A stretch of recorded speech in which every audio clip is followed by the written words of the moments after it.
আসর ঘরে প্রবেশ করে যে এই বইয়ের ঘুমটা উঠালাম, বউ আমার ছোটখাটো হাতির বাচ্চার মতো সুর করিয়া চিল্লাইয়া কইল, তুই? আচমকা নতুন বউয়ের মুখে এমন শুনে আমি হতভম্ব হয়ে গেলাম। তারপর একটু এক্সট্রা নজর লইয়া যেই বউয়ের দিকে তাকাইলাম, হাইরে, এই মহিলারে তো আমি চিনি। নতুন বউ হিসেবে একটু এক্সট্রা কইরা আটা ময়দা সুজি মাখার কারণেই আমার বিশেষজ্ঞ দুইখান চোখ তাহাকে চিনিতে ব্যর্থ হইয়াছে। উড়ি মারে, এই মহিলা তো আগেই আমার জীবন তেনা তেনা কইরা ছাড়ছে, এখন আবার আমারে বিয়া কইরা নিছে আমার সারা জীবন তেনা তেনা করার লাইগা। কথাটা ভাইব্বাই দুঃখের ঠেলায় অক্করে কাইন্দা লাইছি। Wow wow wow. আসলে দুঃখের কথা কি আর কোমরে ভাই, এই মাইয়া আমার এক্সজিএফ, নাম রিয়া, ওরফে মহিলা শয়তান। জীবনের প্রথম একটা কিউরেটর বদনা থুক্কু ডিব্বা মাইয়া দেখাই প্রেমে পইরা গেছিলাম, আর অনেক কষ্ট করিয়া তাহার সাথে লাইনটা লাগাইলাম, কিন্তু সেই কষ্টের ফল আর পাইলাম কই। 3 মাস এই বজ্জাত বেডির লগে রিলেশন ছিল, আর এই 3 মাসেই আমার মতো একটা পিচ্চি কিউট পোলারে অক্করে থাকার কইতে পারবো না, আমার কান্দ নাইতাছে।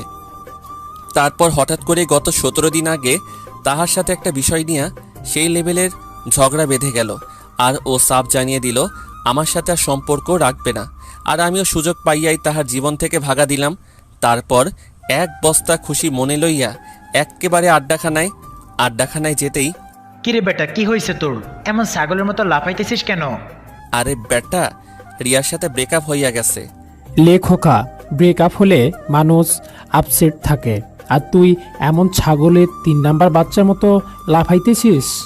আরে বেটা, লাফামুনা তো কি করবো, ওই মাইয়া আমারে ভালোবাসে না। দেখ দোস্ত, আমি তোর মনের অবস্থাটা বুঝতে পারছি। প্লিজ দোস্ত, তুই মন খারাপ করে থাকিস না। দেখবি রিয়া 2 দিন পরেই আবার তোর কাছে ফিরে আসবে। প্লিজ দোস্ত আমার, তুই স্বাভাবিক হ। আরে ধুর বেটা, আমি তো স্বাভাবিকই আছি, আমাকে দেখে কি তোর পাগল মনে হচ্ছে নাকি? রুবেল রে, ও মনে হয় ব্রেকআপের কষ্ট সহ্য করতে না পেরে এমন পাগলামো করছে। ধুর হালারা, তোরা তোদের চিন্তা নিয়ে থাক, আমি গেলাম। কথাটা কইয়াই বাড়ির উদ্দেশ্যে ভাগা দিলাম। পিছন থেকে হারামিগুলো ডেকেই যাচ্ছে, আমি ওদের ডাকে কোনো সাড়া না দিয়ে আমার গন্তব্যের দিকে এগিয়ে যাচ্ছি। বাসায় এসে ফ্রেশ হয়ে নিজের রুমে শুয়ে ভাবছি, আচ্ছা রুবেল তো বলল রিয়া আবার আমার লাইফে ফিরে আসবে, আর আমি শুনেছি রিলেশনে এসব ব্রেকআপ হয়ই, আবার কিছুদিন পর সব ঠিক হয়ে যায়। উড়ি মারে, এই মাইয়া কি তাইলে আবারও আমার লাইফে ব্যাক করতে চাইবে? খাইছে রে, যেই বজ্জাত মাইয়া, এইটা আমাকে ব্ল্যাকমেল করে হলেও আমার লাইফে আবার ব্যাক করবেই। না, আমাকে একটা ব্যবস্থা করতেই হবে যেন ও আর আমার লাইফে ব্যাক করতে না পারে। বুদ্ধি পাইয়া গেছি, বিয়া কইরালামও, কিন্তু আমি তো এখনো অনেক চুডু।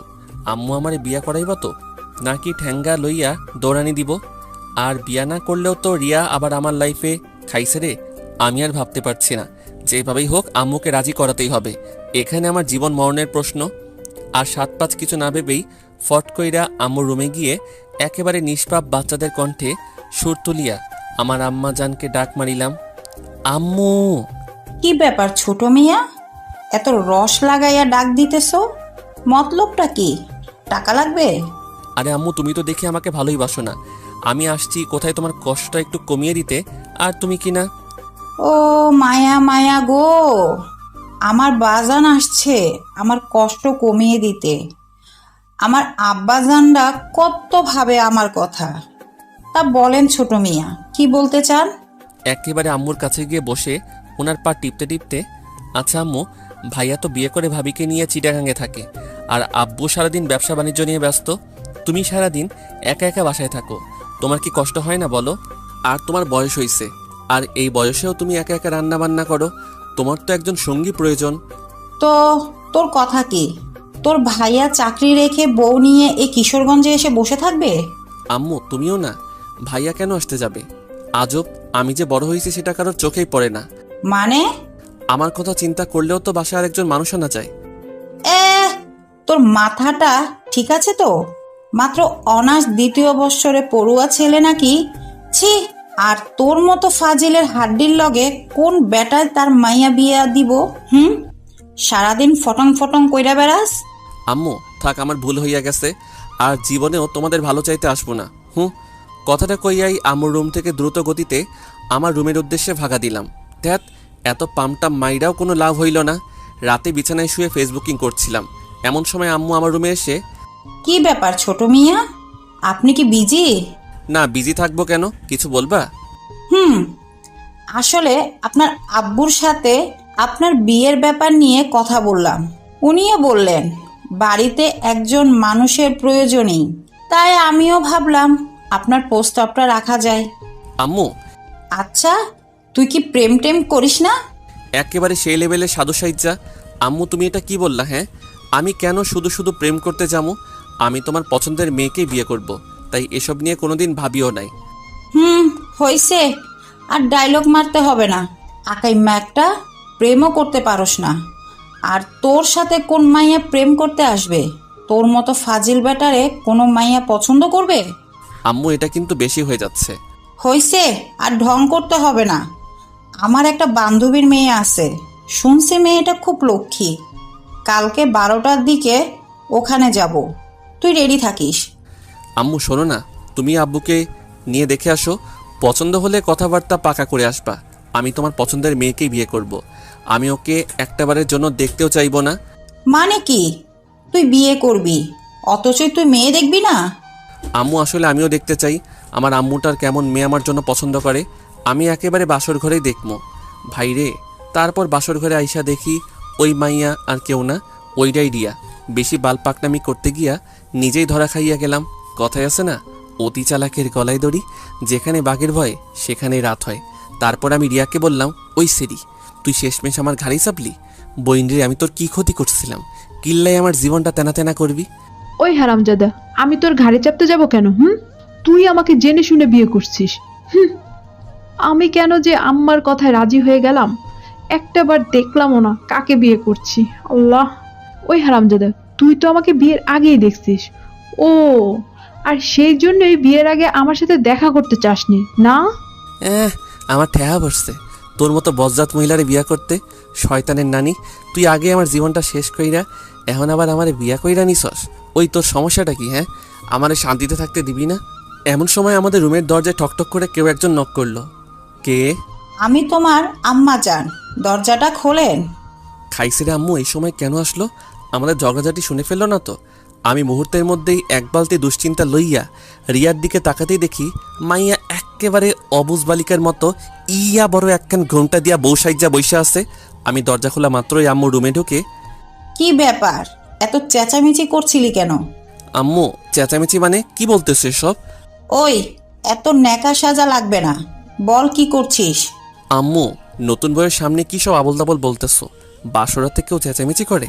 আম্মু আমি নিশ্চিত তুমি আজকে প্রেশারের ওষুধ খাও নাই, বয়স হয়েছে তো তাই এমন ভুলভাল শুনতেছো। বাজান, আমি হয়তো ভুল শুনছি। আচ্ছা, আমি যাচ্ছি।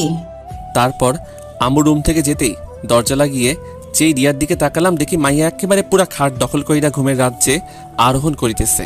আহ কি মায়াবী চেহারা গো! এই চেহারাটার দিকে তাকিয়ে নিমিষে একটা জনম পার করে দেয়া যায়। আমি ওর কাছে গিয়ে ডাক দিলাম, বউ, বউ গো। কি হয়েছে? এত রস লাগিয়ে বউ বলে চিল্লাতেছিস কেন? না মানে আমি ঘুমাবো। তো ঘুমাও। না মানে তুমি তো পুরো খাট দখল করে আছো, কই ঘুমামো? বাবু, মুহূর্তের মধ্যেই ফট কইরা একেবারে ওর কাছে গিয়া, বলো না গো সোনা আমার। তুমি চুপচাপ এখন ফ্লোরে বিছানা করে ঘুমিয়ে যাও, কেমন? নয়তো কপালে অনেক দুঃখ আছে। একেবারে কবি কবি ভাব লইয়া, ওগো তুমি যখন ছিলে গভীর ঘুমে, তখনই তোমাকে দেখিয়া আমি হাদারাম পড়িয়াছি প্রেমে। শোনো না, বলছিলাম যে আমরা আগের সব কিছু ভুলে গেলে হয় না? চলো না দুজন আবার নতুন করে শুরু করি এক রোমান্টিক প্রেমের ইতিহাস। ওই, তোর এসব ঢব্বাজি পকেটে রাখ। একটু আগে আমাকে কি বলছিস? আমি কিচ্ছু ভুলি নাই। ওলে আমার লক্ষ্মীটা, ওইগুলো তো রাগ করে বলছি। আমি তোকে খুব ভালো করে চিনি। কি যেন বললি? আমি শয়তানের নানি না? তারপর আমি তোর জীবন তেনা তেনা করে ফেলছি। তো এখন আমার কাছে কি? বলছিলাম কি, মানে আমাকে এইবারের মতো মাফ করে দেওয়া যায় না? ও হ্যালো, তোকে আমার হারে হারে চেনা আছে, বজ্জত বেটা। না, এখন আর সহ্য করা যাচ্ছে না। আমাকে অপমান করা হচ্ছে। না না না, আমার জন্য এখন আমি আমার পুরো পুরুষ জাতিকে নারীর কাছে ছোট করতে পারি না। ঝগড়া যখন করেছি আরও করব, তবু আমাদের পুরুষ জাতিকে নারীর কাছে মাথা করতে দেব না ইনশাআল্লাহ। ভাইরা আমার, চিল্লায় কন ঠিক কি না? আসলে একটা কথা কি জানিস, কুকুরের লেজ কখনো সোজা হয় না। তেমনি তোদের মতো কিছু মেয়ে আছে যাদেরকে সম্মান দিলে সেটার মূল্য বুঝে না, বরং এটাকে তোরা পুরুষ জাতির দুর্বলতা ভাবিস। দেখ, আমি এই খাটেই ঘুমাবো, তোর ইচ্ছে হলে আমার পাশে ঘুমা, নয়তো নিচেও ঘুমাতে পারেন। কথাটা বলার সাথে সাথে রিয়া ফট কইরা বিছানা থেকে নেমে গিয়ে হাতে ফল কাটা ছুরিটা নিয়ে আমার দিকে এগোতে লাগলো। উড়ি মারে, আমার ডর করতেছে। বাবু, তুমি ফল কাটা ছুরি নিয়ে এই দিকে আসতেছো কেন? নাম বিছানা থেকে, নামতে বলছি। আর জীবনও আমার মুখের উপর কথা বলবি না, ঠিক আছে? না, আমি তোমার সব কথা শুনবো, তুমি যা বলবো আমি তাই করব। আমি জীবনেও খাটে ঘুমাবো না, আমারে সাইডা দাও। মনে যেন থাকে, মাইন্ড ইট। তারপর রিয়া ছুরিটা ওর বালিশের কাছে রেখে নিশ্চিন্তে শুয়ে পড়ল, আর আমিও সুযোগ বুইচ্ছা ঠাস কইরা ছুরিটা আমার হাতে লইয়া একেবারে বাংলা সিনেমার ডিপজলের মতো হু হু কইরা এক কাটি হাইসা কইলাম, তোরে আজকা খাইছি। সাথে সাথেই রিয়া আর কোনো কথা কইয়াই একেবারে হোসাইন বোল্টের গতিতে খেইচ্ছা দৌড়। লে খোকা, মাইয়া তো দরজা খুইল্লা বাইরে চইলা গেছে। ঠোঁটের উপর হাতের আঙ্গুল দিয়া মুখখানা চাইপা ধইরা একখান হাসি দিলাম, যেন মুখে মশা ঢুইকা না যায়। মাইয়া আমারে ডরাইছে। ঠিক তখনই আমার ডান কানে একটু ব্যথা অনুভব করায় যেই কানে হাত দিলাম, দেখি আম্মুর হাত। আম্মু ছাড়ো, লাগছে তো। তুই কি মানুষ হবি না? আম্মু তুমি এটা কি বললা? তাইলে আমি কি ভিনদেশি এলিয়েন নাকি?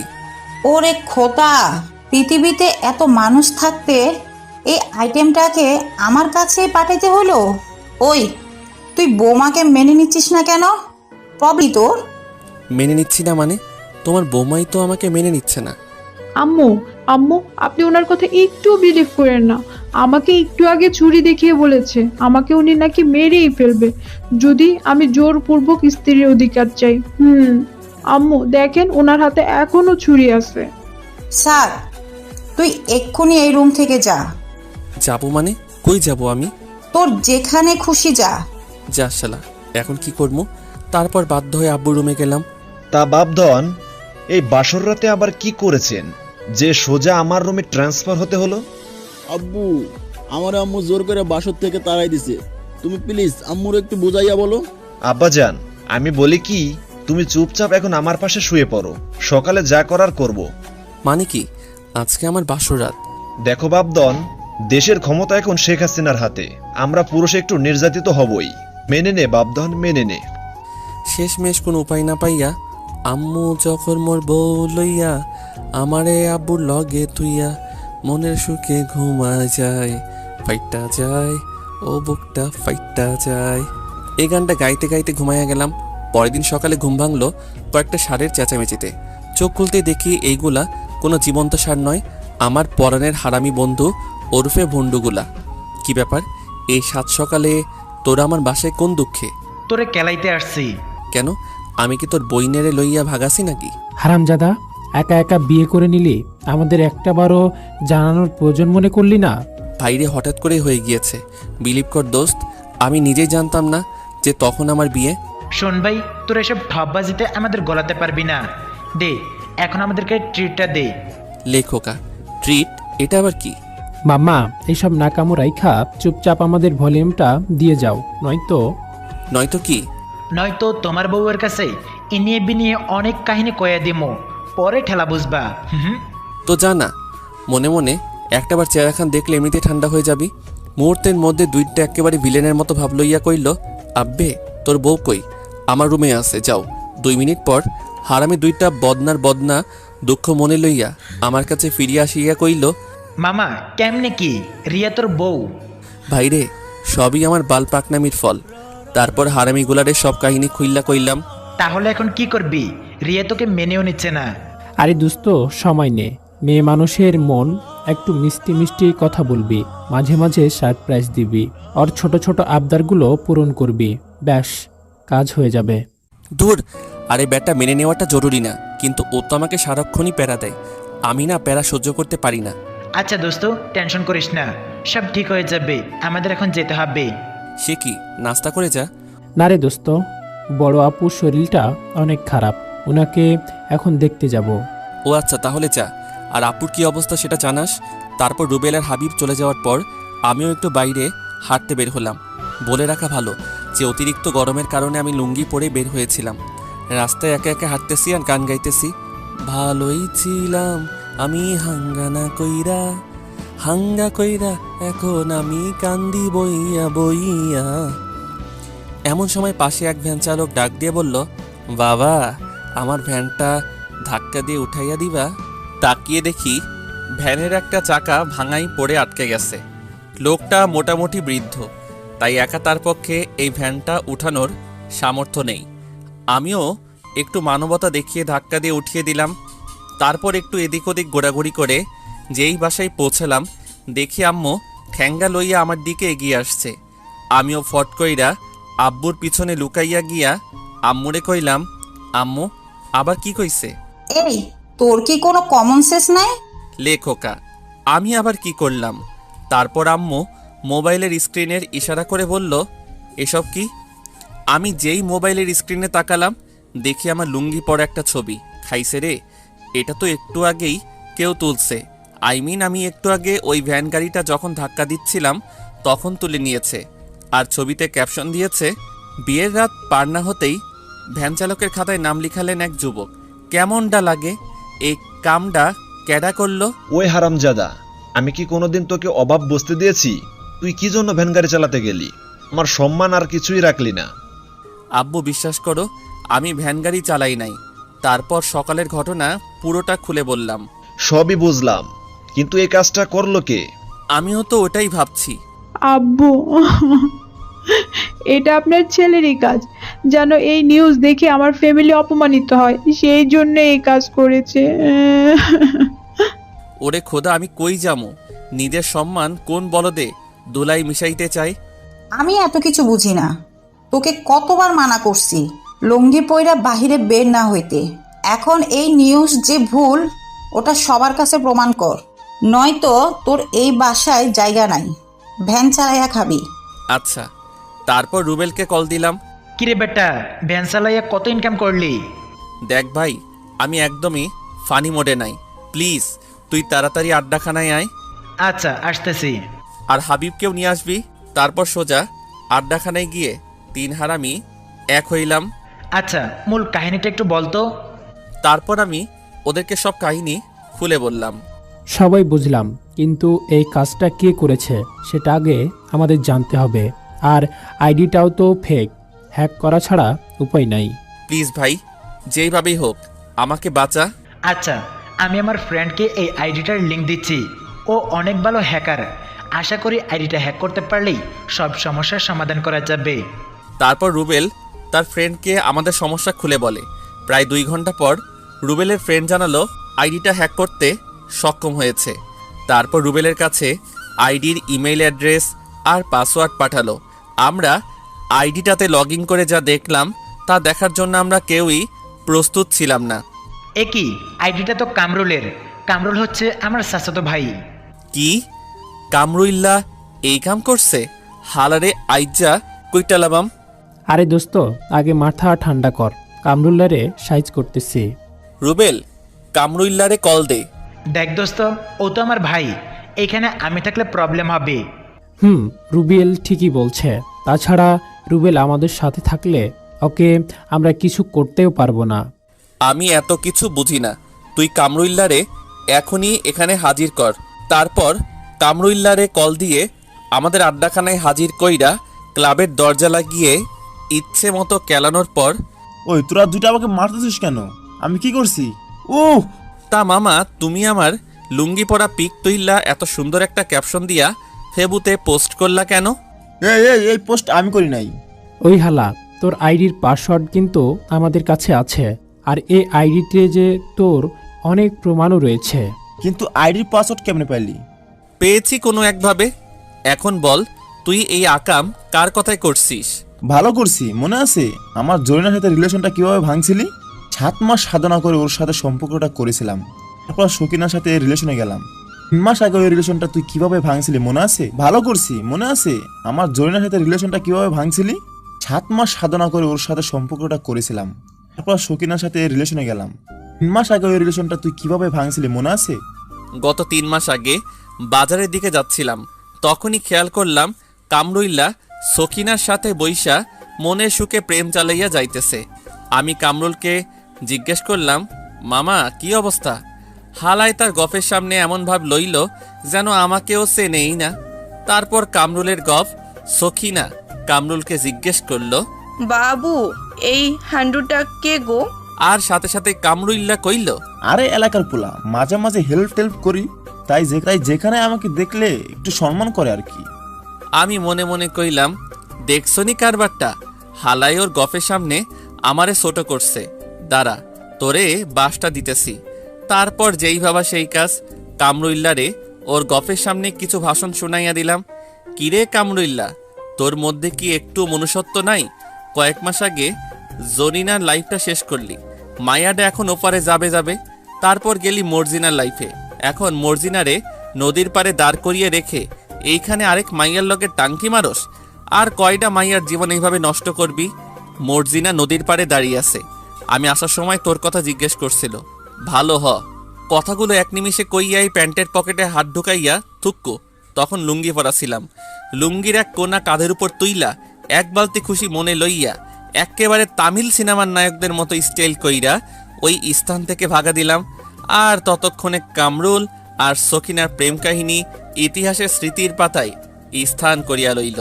দেখো ভাই, ওই ঘটনার জন্য আমি সত্যি লজ্জিত, কিন্তু হালা তুই আমারে সবার কাছে এইভাবে ছোট করতে পারলি? তুই তো আমার ল্যাংটাকালের দোস্ত ছিলি, তুই একটা মাইয়ার জন্য আমার উপর প্রতিশোধ নিতে পারলি? আসলে আমি এই কাজটা প্রতিশোধ নেওয়ার জন্য করি নাই, আসলে তোর বউ রিয়ার কথায় আমি এই কাজটা করেছি। কি? রিয়ার কথায় তুই সাদকে এইভাবে ছোট করতে পারলি? ওই হারামজাদা, রিয়া তোকে কত টাকা দিয়েছে? আজব, টাকার জন্য কেউ এসব করে নাকি? রিয়া বলছে এই কাজটা করতে পারলে ফুলটুসির সাথে আমার লাইনটা করিয়ে দেবে, তাই করছি। কামরুইলের মুখে এই কথাটা শোনা মাত্রই আর এক মুহূর্ত দেরি না কইরা আমি আর হাবিব আবারও আধা ঘন্টা এই হালারে কেলাইলাম। তারপর ওর গুলটু মার্কার চেহারাটার কয়েকটা ছবি তুইল্লা ওর এই আইডিতেই, যে আইডিতে আমার লুঙ্গি পরা ছবিটা পোস্ট করেছিল, ওর ছবিগুলা পোস্ট কইরা ক্যাপশন দিলাম, সাদ ভাইয়ার নামে মিথ্যা গুজব ছড়ানোর পর আমার বর্তমান অবস্থা। তারপর কয়েক বস্তা রাগ মাথায় লইয়া বাসার উদ্দেশ্যে রওনা হলাম। না, রিয়াকে আজকে একটা শিক্ষা দিয়েই ছাড়বো, হারামজাদি বহুত বাইরে গেছে। তারপর বাসায় প্রবেশ করে যেই আমার রুমে ঢুকলাম, রিয়ারে দেখা তো ভাই আমি অক করে কাইত হইয়া গেছি। ভাইরে, আমার পছন্দের কালার ব্ল্যাক কালারের শাড়ি পরছে, তার উপর আবার হাতে লাল চুড়ি, খোলা চুল, পায়ে নুপুর। এই ভাই, এই মাইয়াকে আমারে ক্রাশ খাওয়াইতে খাওয়াইতে মাইরা লোবেনি। রিয়াকে দেখা মাত্রই আমার বস্তার বস্তা রাগ মুহূর্তের মধ্যে রকেটবিহীন মঙ্গল গ্রহে ভাঙা দিল। তারপর আখ খেতে ছাগল বন্দি, জলে বন্দি মাছ, নারীর প্রেমে পুরুষ বন্দি, ঘোড়ায় 12 মাস কি গো, ও আমার মন ভালা না। এই কুখ্যাত গানটা গাইতে গাইতে একেবারে সাদে চইলে আসলাম। সাদে বসে গল্প লিখছিলাম, এমন সময় রিয়া এসে বলল, কি মিস্টার, খাবেন না? হুম। আচ্ছা ভাই, তুই চাষটা কি বলতো? মানে কি, আবারও ঝগড়া করবা? এ ভাই, তোর প্রবলেমটা কি? তুই কামরুল্লাইরে দিয়া আমার এমন ব্যাড পিক ফেবুতে পাবলিশ করলি কেন? আপলোড করছি, ভালো করছি, আরো করমু। তুই কি যেন বলছিলি? আমি তোর জীবন তেনা তেনা করে দিছি, এখন বুঝবি কত ধানে কত চাল। প্যারা যে কি সেটা এখন টের পাবি, সবে তো মাত্র শুরু। কথাগুলো বলেই রিয়া ছাদ থেকে নিচে চলে যেতে লাগলো, আর আমি মদনের মতো নিজের গালে নিজেই থাপ্পড় দিয়া কইলাম, সাদ ভাই তুই গেলি। তারপর এক বালতি সমবেদনা মনে লইয়া নিচে গেলাম খাবার খাওয়ার জন্য। খাওয়া দাওয়া শেষ করে রুমে গিয়ে একটু বিশ্রাম নিতেছি, এমন সময় আব্বু আর আম্মু আমার রুমে আসলো। তোমরা? আচ্ছা, তুই কি চাস বলতো? তখন তো বিয়ের জন্য পাগল হয়ে গেছিলি, এখন বৌমাকে মেনে নিচ্ছিস না কেন? আম্মু, সত্য বলতেছি, আমি রিয়াকে মেনে নিলেও ও আমাকে মেনে নিচ্ছে না। কি, নিজের দোষ এখন বৌমার উপর চাপাচ্ছিস? লজ্জা করে না তোর? এই আব্বুর মাথায় হাত দিয়ে বলতেছি, আম্মু আমি সত্যি। এতটুকু বলতেই আব্বু ফট কইরা আমার থেকে 3 ফুট দূরে গিয়া কইল, ওই তুই একদম আমার মাথায় হাত দিয়ে কসম কাটবি না, এই আমি অল্প বয়সে মরতে চাই না। আচ্ছা আম্মু, রিয়া কোথায়? কিচেনে আছে। কেন? আমি আম্মুর কথার কোনো জবাব না দিয়েই কিচেনে চলে গেলাম। তারপর রিয়ার কাছে গিয়ে নরম গলায় বললাম, রিয়া বল। আমি তোমার সব কথা শুনবো, কখনো তোমার কথার অবাধ্য হব না। প্লিজ আব্বু আম্মুকে ম্যানেজ করো। আমার একেবারে কাছে এসে ওর 2 হাত দিয়ে আমার কলার ধরে আমাকে একেবারে কাছে টেনে নিয়ে, এই তো লক্ষ্মী ছেলের মতো কথা, আমার সোনাটা বাবুটা। তা এই কথাটা মনে থাকবে তো? মাথা ঝাঁকিয়ে সম্মতি প্রদান করলাম। শোনো, এখন থেকে তুমি প্রতি রাতে নিচে ঘুমাবা, আর আমার সাথে একদমই ঝগড়া করবা না, ঠিক আছে? আর রাতে ঘুমানোর সময় দরজা আনলক করে ঘুমাবা। আমার বিছানায় প্রতিদিন পরিপাটি করে রাখবা, মাঝে মাঝে আমার পাও টিপে দিবা, কেমন? উফ, মেজাজটা পুরাই 420 হইয়া যাইতেছে। না না, এখন রেগে গেলে চলবে না। আব্বু আম্মুকে শান্ত করতে হলে এখন আমাকে হ্যাঁ বলে দিতে হবে, তারপর বাকিটা বুঝামো। আচ্ছা বাবু। এই তো আমার লক্ষ্মী সোনাটা, এই নাও তোমাকে একটা ফ্লাইং কিস। মনে মনে, যা আগে আব্বু আম্মুরে সামলা, পরে ঠেলা বুঝাইতেছি। I love you baby. I love you too সোনা। তারপর রিয়া আব্বু আম্মুর কাছে গিয়ে, আম্মু, আপনার ছেলে তার সব ভুল বুঝতে পারছে, প্লিজ আপনারা ওকে আর কোনো প্রেশার ক্রিয়েট করবেন না। আসলে অনেক ভালো একটা ছেলে, ওর প্রতি আমার কোনো অভিযোগ নেই। কথাগুলো বলেই রিয়া আবারও কিচেনে চলে গেল। এতদিনে বুঝতে পারছিস? তারপর সেই লেভেলের একখানা ভেটকি মাইরা আম্মু আর আব্বুও আমার রুম ত্যাগ করিল। তারপর আমিও সেই লেভেলের ভাব লইয়া বাসা থেকে বের হতে যাব। ঠিক তখনই মনে পড়ল, আরে আমি তো লুঙ্গি পরা। খাইছে রে, আগের বাসটার কথা মনে কইরাই দুঃখের ঠেলায় করে কাইন্দালাইছি। আমার লুঙ্গি। তারপর আবারও রুমে আইসা আমার সাদের লুঙ্গি খুইলা প্যান্ট বইরা আড্ডাখানার উদ্দেশ্যে বেরিয়ে পড়লাম। রাস্তায় হাঁটতেছি, এমন সময় হাবিবের এক্সের সাথে দেখা। ওমা, সাথে একটা পিচ্চি কিউট পোলাও আছে। আসেন ভাই, এই মাইয়াডারে একটু চেতাইয়া আসি। আরে জান্নাত তুমি? হাবিবের এক্সের নাম জান্নাত। হ্যাঁ সাদ ভাই, কেমন আছেন? জি আলহামদুলিল্লাহ। তারপর জান্নাতের সাথে পিচিটাকে জান্নাতকে দেখিয়ে জিজ্ঞেস করলাম, বাবু উনি তোমার কি হয়? আঙ্কেল, উনি আমার আম্মুনি হয়। আরে বেটা, উনি তোর আম্মু হইলে আমারে ভাই ক ভাই, কারণ আমার বন্ধু তোর আম্মুর বাবু ছিল। ওমা তাই? তাহলে তো তুমি আমার ভাইয়াই হও। এই, আপনি কখনোই শুধরাবেন না। ঠিক তখনই একটা ভুড়িওয়ালা পাবলিক আইসা জান্নাতকে জিজ্ঞেস করলো, জানো কি হইছে? না জানো, তেমন কিছু না। জান্নাত তোমার বর নাকি? জি ভাইয়া। আর হ্যাঁ, আমার বর মোটেও আপনার ফ্রেন্ডের মতো না, আমাকে একটু অবহেলা করে না, সব সময় ছায়ার মতো আমার সাথে থাকে। ও, হাগু করতে গেলেও সাথে যায় নাকি? কথাটা কইয়াই খেই চাদর, আর পিছন থেকে জান্নাত ঝড়ের বেগে গালাগাল দিয়ে যেতে লাগলো। তোর কপালে বউয়ের আদর নাই, তোর বউ তোরে দিয়া ঘরের কাজ করাবে, হারামি কুত্তা। এই তোর কথাগুলো মিলিয়ে নিস। একটু দাঁড়াইয়া কইলাম, তাতেও সমস্যা নাই, তোমারটার মতন অমন ভুড়িওয়ালা না হইলেই হয়। কথাটা কইয়াই আবার দৌড় লাগাইলাম। প্রায় 3.5 মিনিট দৌড়ানোর পর আড্ডাখানায় পৌঁছালাম। কিরে বেটা, এমনভাবে হাঁপাচ্ছিস কেন? আরে বেটা বলিস না, আসার সময় হাবিবের এক্সের সাথে দেখা, তারে একটু চেতাইয়া আসলাম। হাবিবের এক্সের কথাটা বলতেই লক্ষ্য করলাম হাবিবের মুখটা একটু মলিন হয়ে গেল। হাই রে বেচারা, হয়তো ইমোশনালি আপসেট হয়ে গেছে। হাবিবের পাশে বসে ওর পিঠে হাত বুলাতে বুলাতে, দোস্ত প্লিজ মন খারাপ করিস না, দেখিস তোকে জান্নাতের থেকে অনেক ভালো মেয়ে বিয়ে করাবো। আরে বেটা, আমি আমার জন্য আপসেট হই নাই, ভাবতেছি জান্নাতের বরের কথা।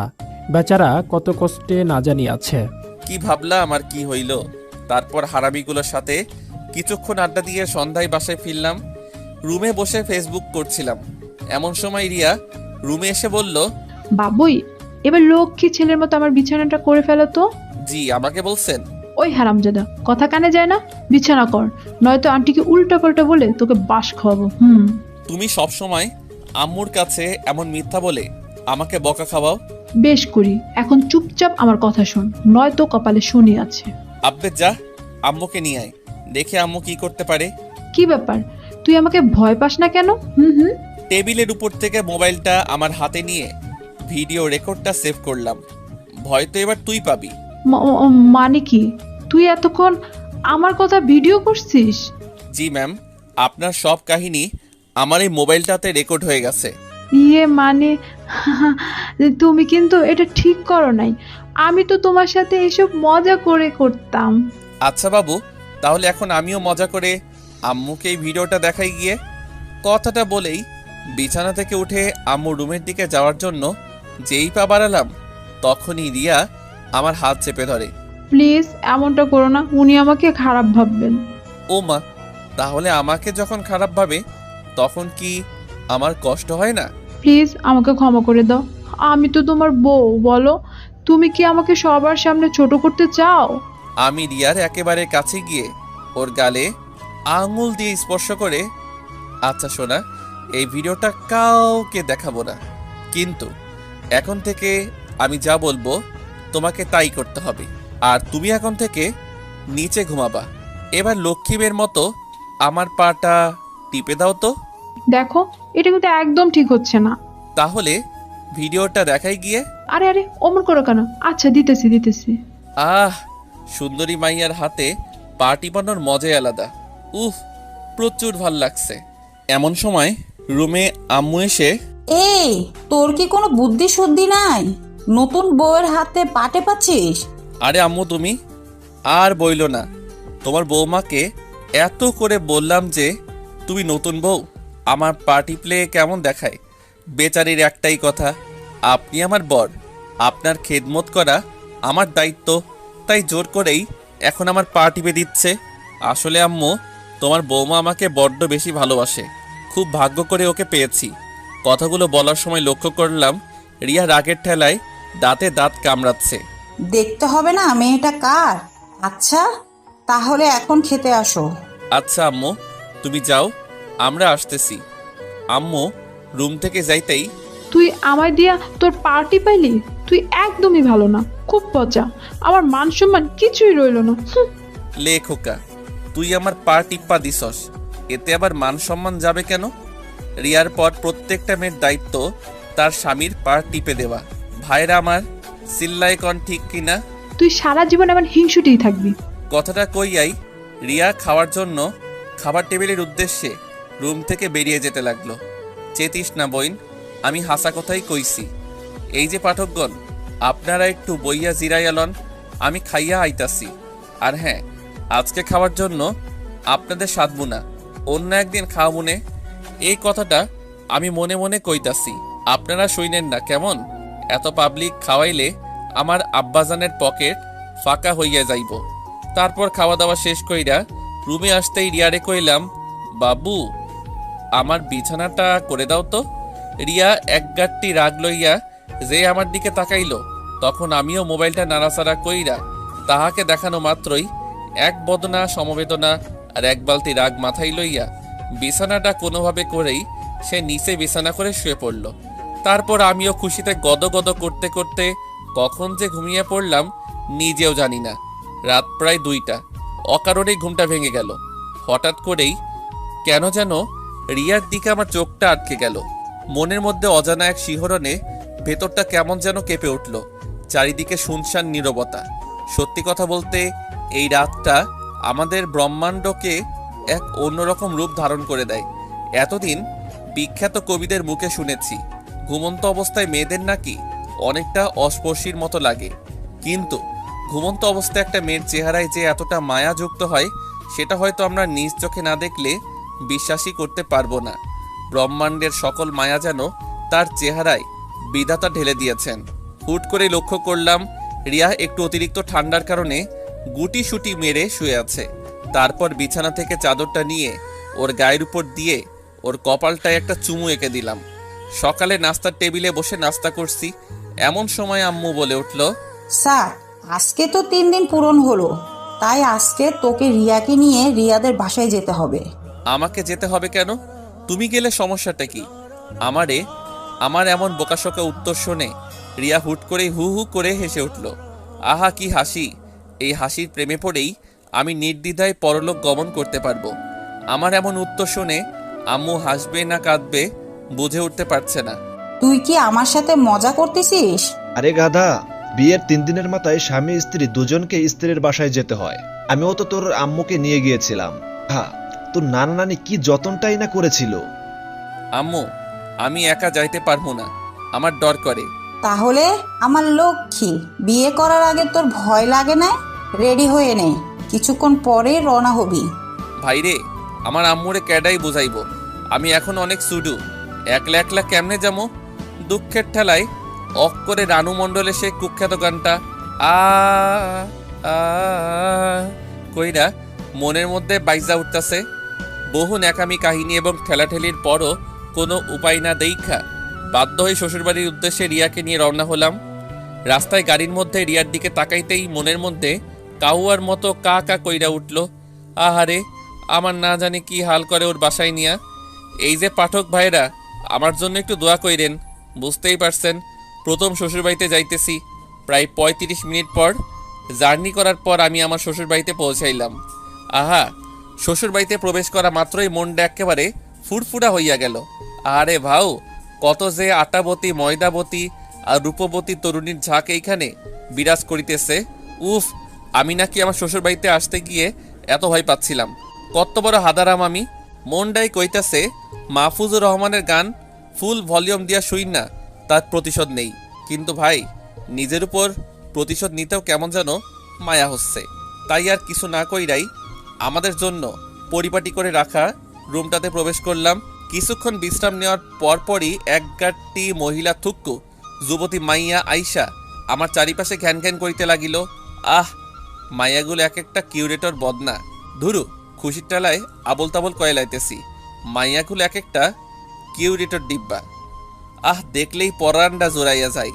এই ঝাঁক থেকে অনায়াসে 2-4টা গপ বাইসা লন যাইব, কিন্তু আমি তো বিয়া কইরা লাইছি, তাই গপ লওয়া হইল না। তারপর শালিকাগুলোর সাথে কিছুক্ষণ আড্ডা দিয়া দুপুরে খাবার খাইয়া সেই আমার বিখ্যাত কাপড় লুঙ্গি পইরা একটু এক্সট্রা কইরা জামাই জামাই ভাব লইয়া শালিকাদের সাথে ঘুরতে বের হইলাম। তারপর বেশ কিছুক্ষণ ঘুইরা টুইরা আবারও রিয়ানির কাছে ফিরে আসলাম। দেখি মহারানী আমার মনের শখে ঘুমাইতেছে। আমি আস্তে আস্তে রিয়ার কাছে গিয়ে ওর গালে হাত দিয়ে স্পর্শ করতেই ফট কইরা রিয়া উঠে বসেই, ওই, তুই আমাকে টাচ করলি কেন? তোর মতলবটা কি? লে খোকা, তুমি না ঘুমিয়েছিলা? কি? তার মানে তুই আমার ঘুমের সময় আমার অসহায়ত্বের সুযোগ নেস? তুই আমার এত বড় সর্বনাশ কেমনে করলি? বিশ্বাস কর বইন, আমি তোরে কিচ্ছু করি নাই। তোর বিশ্বাস না হইলে পাঠকগণকে জিজ্ঞেস কর। তোরে আমি একদমই বিশ্বাস করি না। তুই আমার থেকে 4 ফুট দূরে থাকবি। যাহ শালা, করোনা ভাইরাসের কারণে 3 ফুট দূরত্ব বজায় রাখার কথা শুনেছি, কিন্তু 4 ফুট দূরত্ব কেন? ঠাস কইরা বালিশ দিয়া আমার মাথায় মাইরা। তোর গবেষণা নিয়ে তুই থাক, আমি গেলাম। কথাটা কইয়াই রিয়া রুম থেকে ভাগা দিল। আর আমিও দুঃখের ঠেলায় চুপচাপ বিছানায় শুইয়া রানু মণ্ডলের গানটা শুনতে শুনতে ঘুমাইয়া গেলাম। সন্ধ্যার দিকে রিয়ার ডাকে ঘুম ভাঙল। এই শুনছো? বলো। আমার পাশে বসে আমার মাথায় হাত বুলাতে বুলাতে, লক্ষ্মী আমার, উঠো। কি ব্যাপার? মাইয়ার মতলবটা কি? হুট কইরা এত চেঞ্জ? তুমি ঠিক আছো তো? সোনা, আমি ঠিক আছি। তুমি ফ্রেশ হয়ে একটু বাহিরে আসো। আমার নানু আর মামা মামি এসেছে তোমাকে দেখার জন্য। দেখছো নি কারবারটা? আচ্ছা তুমি যাও, আমি আসতেছি। আরে তুমি ফ্রেশ হয়ে আসো তো, আমি তোমাকে নিয়েই যাব। তারপর আমি ফ্রেশ হয়ে আসতেই ও আমার হাত ধরে এমনভাবে আমাকে ওর নানু আর মামা মামির সামনে নিয়ে গেল যেন এই দুনিয়াতে আমাদের মতো এত সুখী দম্পতি আর একটাও নাই। আমি ওনাদের সামনে গিয়ে সালাম দিলাম। সবাই আমার সালামের উত্তর দিয়ে আমাকে নানান প্রশ্ন করতে শুরু করলো, আর আমিও হাদারামের মতো ওনাদের বিরক্তিকর প্রশ্নের উত্তর দিয়ে যাচ্ছি। তারপর ওনাদের সাথে কথা শেষ করে রুমে এসে বিশ্রাম নিচ্ছিলাম। এমন সময় রিয়া এসে বলল, বাবুই চলো, খাবার টেবিলে তোমার জন্য সবাই অপেক্ষা করছে। তারপর সোজা খাবার টেবিলে গিয়ে বসলাম। তা বাবা, তোমার এখানে কোনো অসুবিধা হচ্ছে না তো? না না আব্বা, কোনো অসুবিধা হচ্ছে না। দেখো বাবা, রিয়া হয়তো একটু রাগী, কিন্তু ওর মনটা অনেক ভালো। আমি তোর মামি হই, তারপরও ও আমাকে মায়ের মতন মানে। ব্যাককেলের মতো বুকে হাসি বজায় রাখা, জি মামি, ও খুব লক্ষ্মী মেয়ে। কথাটা বলার পরপরই লক্ষ্য করলাম আমার শ্বশুর মশাই এক বালতি রহস্য লইয়া কেমনভাবে যেন আমার দিকে তাকাচ্ছে। আমার নাতনিটা একদম আমার মতো, সরল সোজা, কোনো গোল পেচ বুঝেই না। আবারও মদনের মতো মুখে এক বালতি হাসি বজায় রাখা, নানু, ওর ব্যবহার তো এখনো সেই বিছানায় হিসু করা পিচ্চি বাচ্চাদের মতো। আবারও মদনের মতো মুখে এক বালতি হাসি বজায় রাখা, নানু, ওর ব্যবহার তো এখনো সেই বিছানায় হিসু করা পিচ্চি বাচ্চাদের মতো। একদমই ঘোর প্যাঁচ বোঝে না। মনে মনে, হ বইন, একদমই ঘোর প্যাঁচ বোঝে না। শুধু ভেতরে একটু জিলাপির প্যাঁচ আর কি। আমার শ্বশুরমশাই এই আইটেমটাকে কোথা থেকে কুড়াইয়া আনছে কে জানে। তারপর খাওয়া দাওয়া শেষ করে একটু বিশ্রাম নিয়ে তারপর একা একা একটু ছাদে গেলাম। ও মা, ছাদে হিন্দি গান কে শুনে? ছাদের আফসাল ওই চোখে পড়লো ছাদের এক কোণায় কেউ একজন উল্টো দিকে বসে এই এত রাতে হিন্দি গান শুনতেছে। আমি ওনার কাছে গিয়ে ওনার চেহারাটা দেখা মাত্রই আমার চোখ খুইল্লা মাটিতে পইড়া যাওয়ার অবস্থা। তারপর নিজেকে একটু সামনে নিয়ে আমতা আমতা করে বললাম, আব্বা আপনি? আমার মহামান্য শ্বশুর মশাই। মোবাইলের গানটা অফ করে, আরে বাবা তুমি বসো। না মানে আব্বা, রুমে বসে বোরিং লাগছিল, তাই একটু ছাদে আসছিলাম আর কি। আচ্ছা আব্বা, আমি তাহলে যাচ্ছি। কথাটা বলেই আমি হুসাইন বোল্টের গতিতে হাইটটা ভাগা দিতে লাগলাম। এই জামাই শোনো, আর এইদিকে আসো। আবারও ওনার কাছে গিয়ে, জি আব্বা। আরে বসো, রুমে গিয়ে কি করবা? কথাটা বলেই আমার হাতে টান দিয়ে আমাকে ওনার কাছে বসিয়ে দিল।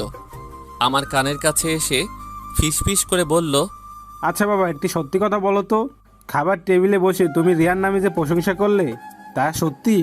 কি বলেন আব্বা, আপনার মেয়ে তো ভালোই। ডাল মে কুছ কালা হে। জি আব্বা, কিছু বললেন? আরে না বাবারে, কেউ না বুঝলেও আমি তোমার দুঃখটা বুঝতেছি, কারণ ওর মার সাথে জীবনটা পার করতেছি তো। মেয়েটা একদমই তার মার মতো হয়েছে। আহ আব্বাজান, আপনি আমার মনের কথাগুলো বুঝতে পারছেন। আচ্ছা আব্বাজান, এই মায়াটা কি সত্যি আপনার? মানে? না মানে আব্বা, একটু আপনার সাথে মিলে না। আপনার মতো এত ভালো একটা মানুষের ঘরে কেমনে এই মাইয়া হইব? বাবারে, সবই আমার কপালের দোষ। জানো বাবা, কথাবার্তা পাকা হওয়ার পর তোমাকে অনেক খুঁজেছি, কিন্তু কোথাও পাইনি। সে কি, আমাকে খুঁজেছিলেন কেন? দেখো, আমি একটা পুরুষ মানুষ হয়ে আর একটা পুরুষ মানুষের জীবন কেমনে যায় না শুনে ধ্বংস হতে দেই, তাই তোমাকে খুঁজেছিলাম আগাম সতর্ক সংকেত জানানোর জন্য। কিন্তু বাবারে, তোমার কপালটাই খারাপ। আচ্ছা আব্বা, বাদ দেন, যা হবার তা তো হয়ে গেছে। আপনি যখন আমার শাশুড়ি আম্মার সাথে জীবনটা পার করতে পেরেছেন, তাহলে আমাকেও পারতেই হবে। আচমকা সিগারেটের প্যাকেট থেকে একটা সিগারেট বের করে, এই নাও বাবা, বিড়ি খাও। আচমকা শ্বশুর আব্বার মুখে বিড়ি খাওয়ার কথা শুই না আমি কয়েক সেকেন্ডের জন্য হার্ট অ্যাটাক কইরা মরতে মরতে গিয়েও বেঁচে গেলাম। না না আব্বা, আমি এসব খাই না। আরে বাবা, লজ্জা পেও না তো। আমি জানি এই বয়সে বিড়ি খাওয়া একটা প্যারা থাকে। আমিও তোমার মতো প্রথম দিন শ্বশুর বাড়িতে গিয়ে বিড়ি খাইতে পারি নাই। নাও, বিড়িটা মুখে নাও। বাপরে, এমন শ্বশুর মশাই থাকলে বাল আর বউয়ের আদর লাগতো না। কথা কন ঠিক না বেঠিক? আমি মুখে বিড়ি নিতেই শ্বশুর মশাই লাইটার নিয়ে আমার বিড়িতে আগুন জ্বালিয়ে দিল। তারপর আমার পরাণের শ্বশুর মশাই নিজেও একটা বিড়ি ধরাইয়া ধুমসে টানতে লাগলো। আহা, শ্বশুর আর জামাই বৈশা এক লগে বিড়ি খাওয়ার মজাই আলাদা। দুই ভাই থুক্কু, দুই জামাই শ্বশুর মিল্লা বিড়ি টানতাছি। এমন সময় হঠাৎ করে দেখি আমার শাশুড়ি আম্মা, রিয়ার নানু, রিয়ার মামি আর রিয়া আমাদের সামনে আইসা হাজির। এসব কি? উড়ি মারে, বেশি বাল পাকনামি করতে গিয়ে ধরা খাইয়া গেলাম। এখন কি করবো? শ্বশুর মশাইয়ের দিকে তাকাতেই দেখি উনি একেবারে অবুঝ পোলাপাইনের মতো চুপচাপ বইসা আছে, আর হাতের সিগারেটটা উধাও। তারপর শ্বশুর মশাই আমার কানের কাছে এসে ফিসফিস করে বলল, জামাই, ওনারা এইভাবেই হুট করে চলে আসে। আমার পূর্বের অভিজ্ঞতা আছে বলে আমি সিগারেটটাও উধাও করে দিয়েছি। এখন তুমি একটা কিছু বলে ওনাদেরকে সান্ত্বনা দাও। আমার মহামান্য শ্বশুরমশাইকে উদ্দেশ্য করে, এই তোমার কি কোনোদিনও বুদ্ধি শুদ্ধি হবে না? লুকিয়ে লুকিয়ে সিগারেট খুব ভালো কথা, এখন আর জামাইকে নিয়ে খাচ্ছ? লজ্জা শরম কি আকাশে উঠাইছো? এই রে, এখন কি কমু? আমার শ্বশুর মশাইয়ের সাথে সাথে আমার মান সম্মান তো মঙ্গল গ্রহে পাড়ি জমাইতেছে। এই রে, বুদ্ধি পাইয়া গেছি। আম্মা, আপনি আসলে ব্যাপারটা যেমন ভাবছেন ব্যাপারটা কিন্তু তেমন না। আপনার বুঝতে একটু ভুল হচ্ছে। আসলে আমার বাসায় বসে বোরিং লাগছিল, তাই একটু ছাদে আসছিলাম। আয়শা দেখি আব্বা মনের সুখে স্মোক করতেছে। এখন আপনিই বলেন, উনি তো আমার আব্বা, আমি কেমনে যাই না শুই না ওনারে মৃত্যুর মুখে ঠেলে দেই। আর আপনিও তো এখনো যথেষ্ট যুবতী, ওনার কিছু হয়ে গেলে আপনার কি হইব? তাই ওনার হাত থেকে বিড়িটা নিয়ে আমি ওনাকে বোঝাইতেছি যে এটা আমাদের কোনো উপকার করে না, শুধুমাত্র অপকার ছাড়া, আর এইটা খাইলে ক্যান্সারের ঝুঁকি রয়েছে। মুহূর্তের মধ্যে খেয়াল করলাম আমার শাশুড়ি আম্মা আমার কাছে এসে আমার মাথায় হাত বুলাচ্ছে। ও আচ্ছা বাবা, তুমি তোমার আব্বারে একটু ভালো করে বুঝাও, উনি তো আমার কথা শুনতেই চায় না। আব্বা, আব্বা গো, আপনার যদি কিছু হইয়া যায় তাইলে আমি আব্বা কারে কমু? আপনি আমারে কথা দেন, আপনি আর বিড়ি খাইবেন না। ওরে বাটপার! আচ্ছা বাপজান, আমি আর বিড়ি খামু না। তুমি আমার চোখ খুইলা দিছো। তুমি আমার মায়ার জামাই না, তুমি আমার আব্বা। কথাটা কইয়াই আমারে জড়াইয়া ধইয়া তারপর কান্দকাটি শেষ কইরা সবাইরে নিয়ে ছাদ থেকে নামতে যাব। ঠিক তখনই আমার মহামান্য শ্বশুর মশাই আমার কানের কাছে এসে ফিসফিস করে বলল, জামাই তুমি কিন্তু হেভি টাউট আছো। তারপর আমিও শ্বশুর আব্বা কানের কাছে গিয়ে ফিসফিস করে বললাম, আব্বা, মেয়ে মানুষ আপুসে না মানতে চাইলে পাম্মাইরা বসে আনতে হয়, আর কিছু টুকটাক মিছা কথা কম লাগে আর কি। তারপর জামাই শ্বশুর হাত মিলাইয়া দুইজন দুইজনের জানুমানু লইয়া 2 রুমে গিয়ে ঘুমিয়ে পড়লাম। পরের দিন সকালে নাস্তা করে 2 জামাই শ্বশুর বেরিয়ে পড়লাম। জামাই, তোমার শাশুড়ি কালকে সারা রাত তোমার প্রশংসাই শুধু করে গেছে। আব্বা, আমি কার মেয়ের জামাই সেটা দেখতে হইব না? আমি আপনার ধারাটা বজায় রাখবো না? জামাই, তোমার সাথে আমার এমন মিল হইব জানলে কবে তোমার এই খুঁজা বাইর কইরা আমার মায়ারে তোমার হাতে তৈলা দিতাম। আব্বা, আপনার মতন এমন একটা শ্বশুর আমার মতো প্রত্যেকটা আপডেট পোলাপাইন আশা করে। থ্যাংক ইউ জামাই। ইউ আর মোস্ট ওয়েলকাম আমার কলিজা শ্বশুর মশাই। তারপর জামাই শ্বশুর কথা বলতে বলতে বাজারে পৌঁছাইলাম। বাদান আসো, আকবাইজের দোকানের পিছনে গিয়ে 2টা বিড়ি খাইয়ে আসি। আরে আব্বা, আপনি বিড়ি খাওয়ার জায়গাও রেডি কইরা রাখছেন? মনে মনে কয়েকবার চিল্লাই কইলাম, শ্বশুর মশাই জিন্দাবাদ। আরে বাবা, একটি সেফটির বিষয় আছে না, আমিও তো লোকাইয়া খাই, নয়তো তোমার শাশুড়ি জানতে পারলে কেয়ামতের আলামত দেখাইব। আব্বা, বুঝতে পারছি। তারপর বিড়ি খাওয়া শেষ কইরা 2 জন মিলে আবারও বাড়িতে চলে আসলাম। রাতে বিছানায় শুয়ে ফেসবুকিং করছিলাম, এমন সময় রিয়া এসে বলল, ওই তুমি আম্মুকে কি উল্টাপাল্টা বলছো? আম্মু আমাকে বকা দিচ্ছে কেন? লেখুকা, আমি কখন আম্মারে কি কইলাম? তুমি আম্মুকে কেন বলছো আমি তোমার যত্ন করি না? ও মা, তা আমি কি মিথ্যা বলছি নাকি? দেখ, আমি কোনো ঝামেলা জড়াইতে চাই না, তুমি আর এসব আম্মুকে বলবা না, ওকে? মামা বাড়ির আবদার, সত্যি কথা বললেই দোষ, তা আমারে মেনে নিলেই তো পারো। আমি তোমার মতো ছেলেকে কখনই মেনে নেব না। এ ভাই শোন, তোর মতো পেট নিচে আমার মতো এমন একটা কিউট পোলা পাইছস, ওইটাই তোর 7 জন্মের ভাগ্য। আবার মুখে মুখে তর্ক করে। ওহ, আমি না তোমার সাথে আর কথাই বলতে চাচ্ছি না। তো আমি কি কথা কইবার চাইতেছি নাকি? এই লক্ষ্মী, শোনো না, দেখো তুমি এসব আম্মুর কাছে বললে আম্মু কি ভাববে বলো? আমারও অসম্মান হয় না বলো? এই তো এখন ঠিক আছে, এমন মিষ্টি করে বললেই তো পারো। এমন চিল্লিয়া কইলে তোমার কথা শুনতে মন চায়। আচ্ছা ঘুমাও। মনে মনে কমু নাকি? আরো বেশি কইলে কমু। আমার বাসায় আম্মুর কাছে আমার প্রেস্টিজ লিক করছিল না, এখন ঠেলা বোঝামো। তারপর দেখতে দেখতে বেশ কয়েকদিন পার হয়ে গেল। আজকে একটু পরেই আমি আমার পরাণের শ্বশুর মশাইকে ছেড়ে আমার বাড়িতে তাহার মাইয়াডারে লইয়া পাড়ি জমামো। বাদান, তোমাকে খুব মিস করব, সময় পেলে তোমার আব্বার কাছে চলে আসবা। আব্বা গো, আমিও আপনাকে খুব মিস করব। ভালো থাকবেন আর নিজের শরীরের যত্ন নেবেন। তারপর সবাইকে বিদায় জানিয়ে শ্বশুর বাড়ি থেকে আমার বাড়ির উদ্দেশ্যে রওনা হলাম। বাড়িতে পৌঁছে ফ্রেশ হয়ে কিছুক্ষণ বিশ্রাম নিয়ে আবার আড্ডাখানায় গিয়ে যোগ দিলাম। আড্ডাখানায় যেতেই, কিরে মাম্মা, শ্বশুর বাড়ির খাবার খেয়ে তো মোটা হয়ে গেছিস। আরে বেটা, শ্বশুরবাড়িতে যেই যতটা করছে আগে জানলে ল্যাংটাকালে বিয়ে করে নিতাম। বলিস কি মামা, বল না কেমন যত্ন করে? কমুনা, বুঝতে পারছি, বউয়ের ঝাড়া খাইয়া ফিট হয়ে গেছিস। এ বেটা, আমার কি তোর ব্যাককেল মনে হয় নাকি? বউকে আরো উল্টো বাস দিয়ে আনছি। এখন আমার বাসায় গিয়ে দেখবি বউ আমার একেবারে তারের লাহান সোজা হইয়া গেছে। হয়েছে তো চাপা রাখা, দেখমু গিয়ে কেমনে সোজা করস। তারপর হারামিগুলোর সাথে কিছুক্ষণ আড্ডা দিয়ে রাতে বাসায় ফিরলাম। তারপর রাতের খাবার শেষ করে রুমে আসতেই, সাদ, তোমাকে আমার আরো কিছু বলার ছিল। বলো। দেখো, আমরা দুজন দুজনকে সহ্যই করতে পারি না, সব সময় ঝগড়া বিবাদ লেগেই থাকে। যেখানে স্বামী স্ত্রী এক আরেকজনের বিপদে আপদে পাশে দাঁড়ায়, সেখানে আমরা ব্যস্ত থাকি এক আরেকজনের বিপদের কারণ হওয়ার জন্য। সেটা ঠিকই বলছো সাদ, আমরা হয়তো কখনোই একসাথে হ্যাপি থাকতে পারবো না। আচ্ছা, আমরা চাইলেই তো সবকিছু ভুলে গিয়ে আবারও নতুন করে শুরু করতে পারি। না, সেটা সম্ভব না, কারণ আমরা দুজনেই এক ক্যাটাগরির। আচ্ছা ঠিক আছে, আমি আর কখনো তোমার সাথে অকারণে ঝগড়া করব না, কখনো তোমার কষ্টের কারণ হব না। না সাদ, এটা বলা যতটা সহজ, করাটা ততটাই কঠিন। তাহলে তুমি কি বলতে চাচ্ছ? সাদ, আমাকে ভুল বোঝো না, আমি তোমার সাথে থাকতে পারবো না। মানে আমি ডিভোর্স চাই। রিয়ার মুখে এই কথাটা শোনা মাত্রই আমি বাকরুদ্ধ হয়ে গেলাম। তারপর নিজেকে কিছুটা স্বাভাবিক করে নিয়ে বললাম, তো তো তুমি আমার সাথে মজা করছো তাই না? না, আমি তোমার সাথে মোটেও মজা করছি না। আচ্ছা, আমি তো বলেছি আমি আর তোমার কষ্টের কারণ হব না, আর তোমাকে কখনো কোনো ধরনের প্রেশার ক্রিয়েট করব না। আচ্ছা, আমি ভুল করে থাকলে প্লিজ মাফ করে দাও। দেখো সাদ, এইসব বলে আর কোনো লাভ হবে না। আমি তোমাকে চাই না, সেটা একবার বোঝার চেষ্টা করো। রিয়া, আমি নিচে ঘুমাবো, তোমার সাথে কখনো বাজে ব্যবহার করব না। প্লিজ রিয়া, দেখো আমার আম্মু তোমায় অনেক ভালোবাসে, আমি উনাকে কি জবাব দেব? উনি অনেক কষ্ট পাবে। প্লিজ রিয়া। উফ সাদ, তুমি বুঝতে চাচ্ছ না কেন? তোমার সাথে থাকাটা আমার পক্ষে অসম্ভব, জাস্ট অসম্ভব। আচ্ছা, অনেক রাত হয়েছে, এখন ঘুমাও, আমরা সকালে কথা বলি। আচ্ছা ঠিক আছে, ঘুমাও। না, তুমি ঘুমাও, আমি একটু বাইরে যাব। কথাটা বলার সাথে সাথেই রিয়া কিছু না বলে চুপচাপ শুয়ে পড়ল। আর আমি বাইরে এসে করিডোরে দাঁড়িয়ে ভাবছি আমার ভুলটা কোথায়।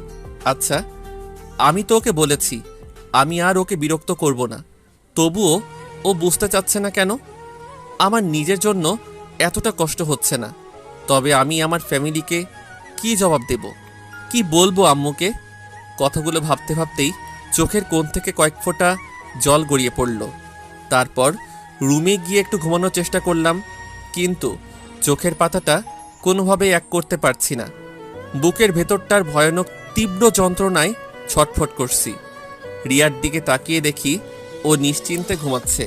খুব ইচ্ছে করছে ওর মায়া মাখা মুখটায় একটা সুখের পরশ এঁকে দিয়ে খুব করে বলতে, প্লিজ তুমি আমাকে ছেড়ে যেও না। আচ্ছা, হঠাৎ ওর ছেড়ে যাওয়ার কথায় আমি এত কষ্ট পাচ্ছি কেন? আমি কি তাকে সত্যি সত্যি ভালোবেসে ফেলেছি? না, কিছুই বুঝে উঠতে পারছি না। সকালে রিয়া নাস্তা করে রুমে আসতেই বললাম, রিয়া রেডি হয়ে নাও, উকিলের কাছে যাব তোমার ডিভোর্সের জন্য। ভেবেছিলাম কথাটা শোনার পর রিয়া কিছুটা শকড হবে, কিন্তু তেমন কিছুই ঘটল না। উল্টো ও স্বাভাবিক স্বরে বলল, আমি রেডি হয়ে নিচ্ছি, তুমি নাস্তা করবে না? না, বাইরে খেয়ে নেব, তুমি রেডি হয়ে নাও। রিয়া রেডি হওয়ার পর ওকে নিয়ে বেরোতে যাব, তখনই আম্মু এসে, কিরে তুই এই সময় বোমাকে নিয়ে কোথায় যাচ্ছিস? একটু ঘুরতে যাব, বাসায় বসে বোরিং লাগছে। তা নাস্তা করবি না? নাস্তা করে যা। না আম্মু, এমনিতে লেট হয়ে গিয়েছে, আমি বাইরে খেয়ে নেব, তুমি টেনশন করো না। কিরে তোর চেহারাটা এমন শুকনো শুকনো লাগছে কেন? কি হয়েছে? মলিন হাসির আড়ালে চেহারার কষ্টের ছাপটা লুকানোর চেষ্টা করে বললাম, না আম্মু, আমি ঠিক আছি। তারপর রিয়াকে নিয়ে বেরিয়ে পড়লাম উকিলের অফিসের উদ্দেশ্যে। গাড়িতে আমি চুপচাপ হয়ে বসে থাকলেও লক্ষ্য করলাম রিয়ার মধ্যে তার কোনো প্রতিক্রিয়াই হচ্ছে না। ও স্বাভাবিকভাবেই বসে বাইরে প্রকৃতিটাকে উপভোগ করছে। তারপর যথাসময়ে উকিলের অফিসে পৌঁছে কথাবার্তা বলে জানতে পারলাম আমাদের ডিভোর্স হবে, কিন্তু শর্ত হচ্ছে আমাদের এখন থেকে 3 মাস অবধি একই ছাদের নিচে একসাথে কাটানো লাগবে। তারপর 3 মাস পরেও যদি আমরা এখানে এসে স্বীকার করি যে আমরা একসাথে থাকতে চাচ্ছি না, তাহলেই আমাদের ডিভোর্স হবে। তারপর উকিলের অফিস থেকে বেরিয়ে রিয়াকে জিজ্ঞেস করলাম, এখন কি করব? এখানে তো আর কিছু করার নেই, আমাদের 3 মাস অপেক্ষা করা ছাড়া আর তো কোনো উপায় দেখছি না। তা তুমি কি আমার বাসায় যাবে, নাকি তোমাদের বাসায় দিয়ে আসবো? দেখো প্লিজ, আব্বু আমাকে কথাটা জানিও না। ডিভোর্স হওয়ার পর আমি ওনাদের জানাবো, তার আগে ওনারা জানতে পারলে আমার উপর প্রেশার ক্রিয়েট করবে। আর এই 3 মাস স্বাভাবিক হয়ে তোমার সাথে থাকবো। আচ্ছা ঠিক আছে, তবে এটা খেয়াল রাখবা আমার আব্বু আম্মু যেন এসবের কিছুই জানতে না পারে। জানবে না। তারপর রিয়াকে নিয়ে বাসায় এসেই আমি আড্ডাখানার উদ্দেশ্যে বেরিয়ে পড়লাম। ভেতরের কষ্টগুলো ভেতরেই থেকে যাচ্ছে, না কাউকে বলতে পারবো, না কাউকে বোঝাতে পারবো। হয়তো হারামিগুলোর সাথে কিছুক্ষণ আড্ডা দিতে পারলে মনের কষ্টগুলো কিছুটা হালকা হবে। আনমনে রাস্তায় হাঁটছি আর এই কথাগুলো ভাবতেছি, যত কিছুই ঘটে যাক না কেন কাউকে কিচ্ছু বুঝতে দেওয়া যাবে না। আমাকে শক্ত হতে হবে, নিজের সাথে লড়াই চালিয়ে যেতে হবে। কিন্তু আমি যে এখনই ক্লান্ত হয়ে গেছি, কষ্টগুলো আর নিতে পারছি না, শত চেষ্টা করেও নিজেকে সামলে নিতে পারছি না। তারপর আড্ডাখানায় পৌঁছাতেই, কিরে মামা, কি অবস্থা? দোস্ত, জব্বর ভালা। তোদের কি অবস্থা? কিরে, তোর চেহারা এমন লাগছে কেন? কি হয়েছে তোর? কই কিছু না তো। দেখ সাদ, আমি তোকে ল্যাংটা কাল থেকে চিনি। তুই সবসময় হাসি খুশি থাকিস, কিন্তু আজ এমন মনমরা হয়ে আছিস কেন? আরে ধুর বেটা, তেমন কিছু হয় নাই, এমনিতেই একটু মন খারাপ আর কি। আচ্ছা, তোর যেহেতু মন খারাপ, চল আজকে একটু বাইরে থেকে ঘুরে আসি। না রে, আজকে না, অন্য একদিন। তারপর হারামি দুইটা আমাকে এক প্রকার জোর করেই আমাকে নিয়ে ঘুরতে বের হলো। সারাদিন ঘোরাঘুরির পর সন্ধ্যার দিকে যেই ফিরলাম, ভেতরের কষ্টগুলো আবারও আমাকে গ্রাস করতে শুরু করলো। কোনো রকম রাতের খাবারটা খেয়েই তারপর বাসায় রাখা ঘুমের ওষুধের থেকে বেশ কয়েকটা ঘুমের ট্যাবলেট খেয়ে শুয়ে পড়লাম। অতিরিক্ত ক্লান্তি আর ঘুমের মেডিসিন খাওয়ার কারণে কিছুক্ষণের মধ্যেই ঘুমিয়ে গেলাম। সকালে আম্মুর ডাকে ঘুম ভাঙলো। কিরে, এত বেলা হয়ে গেছে তবুও তোর ঘুম শেষ হচ্ছে না? মোবাইলের কি বাটনটা চাপ দেওয়ার পরই স্ক্রিনে তাকিয়ে দেখি 10টা বেজে গিয়েছে। এ কি আম্মু, 10টা বেজে গেছে? তুমি আমাকে আগে ডাক দিবা না? এর আগেও বেশ কয়েকবার তোকে ডেকে গিয়েছি, কিন্তু তুই তো উঠছিসই না। রাতে ঘুমের ওষুধ খাওয়ার ফল। ও আসলে কালকে একটু ঘোরাঘুরি করেছি তো, তাই হয়তো ক্লান্তির কারণে এমনটা হয়েছে। আচ্ছা আম্মু, তুমি যাও, আমি ফ্রেশ হয়ে আসতেছি। কিরে বাবা, তোর কি হয়েছে?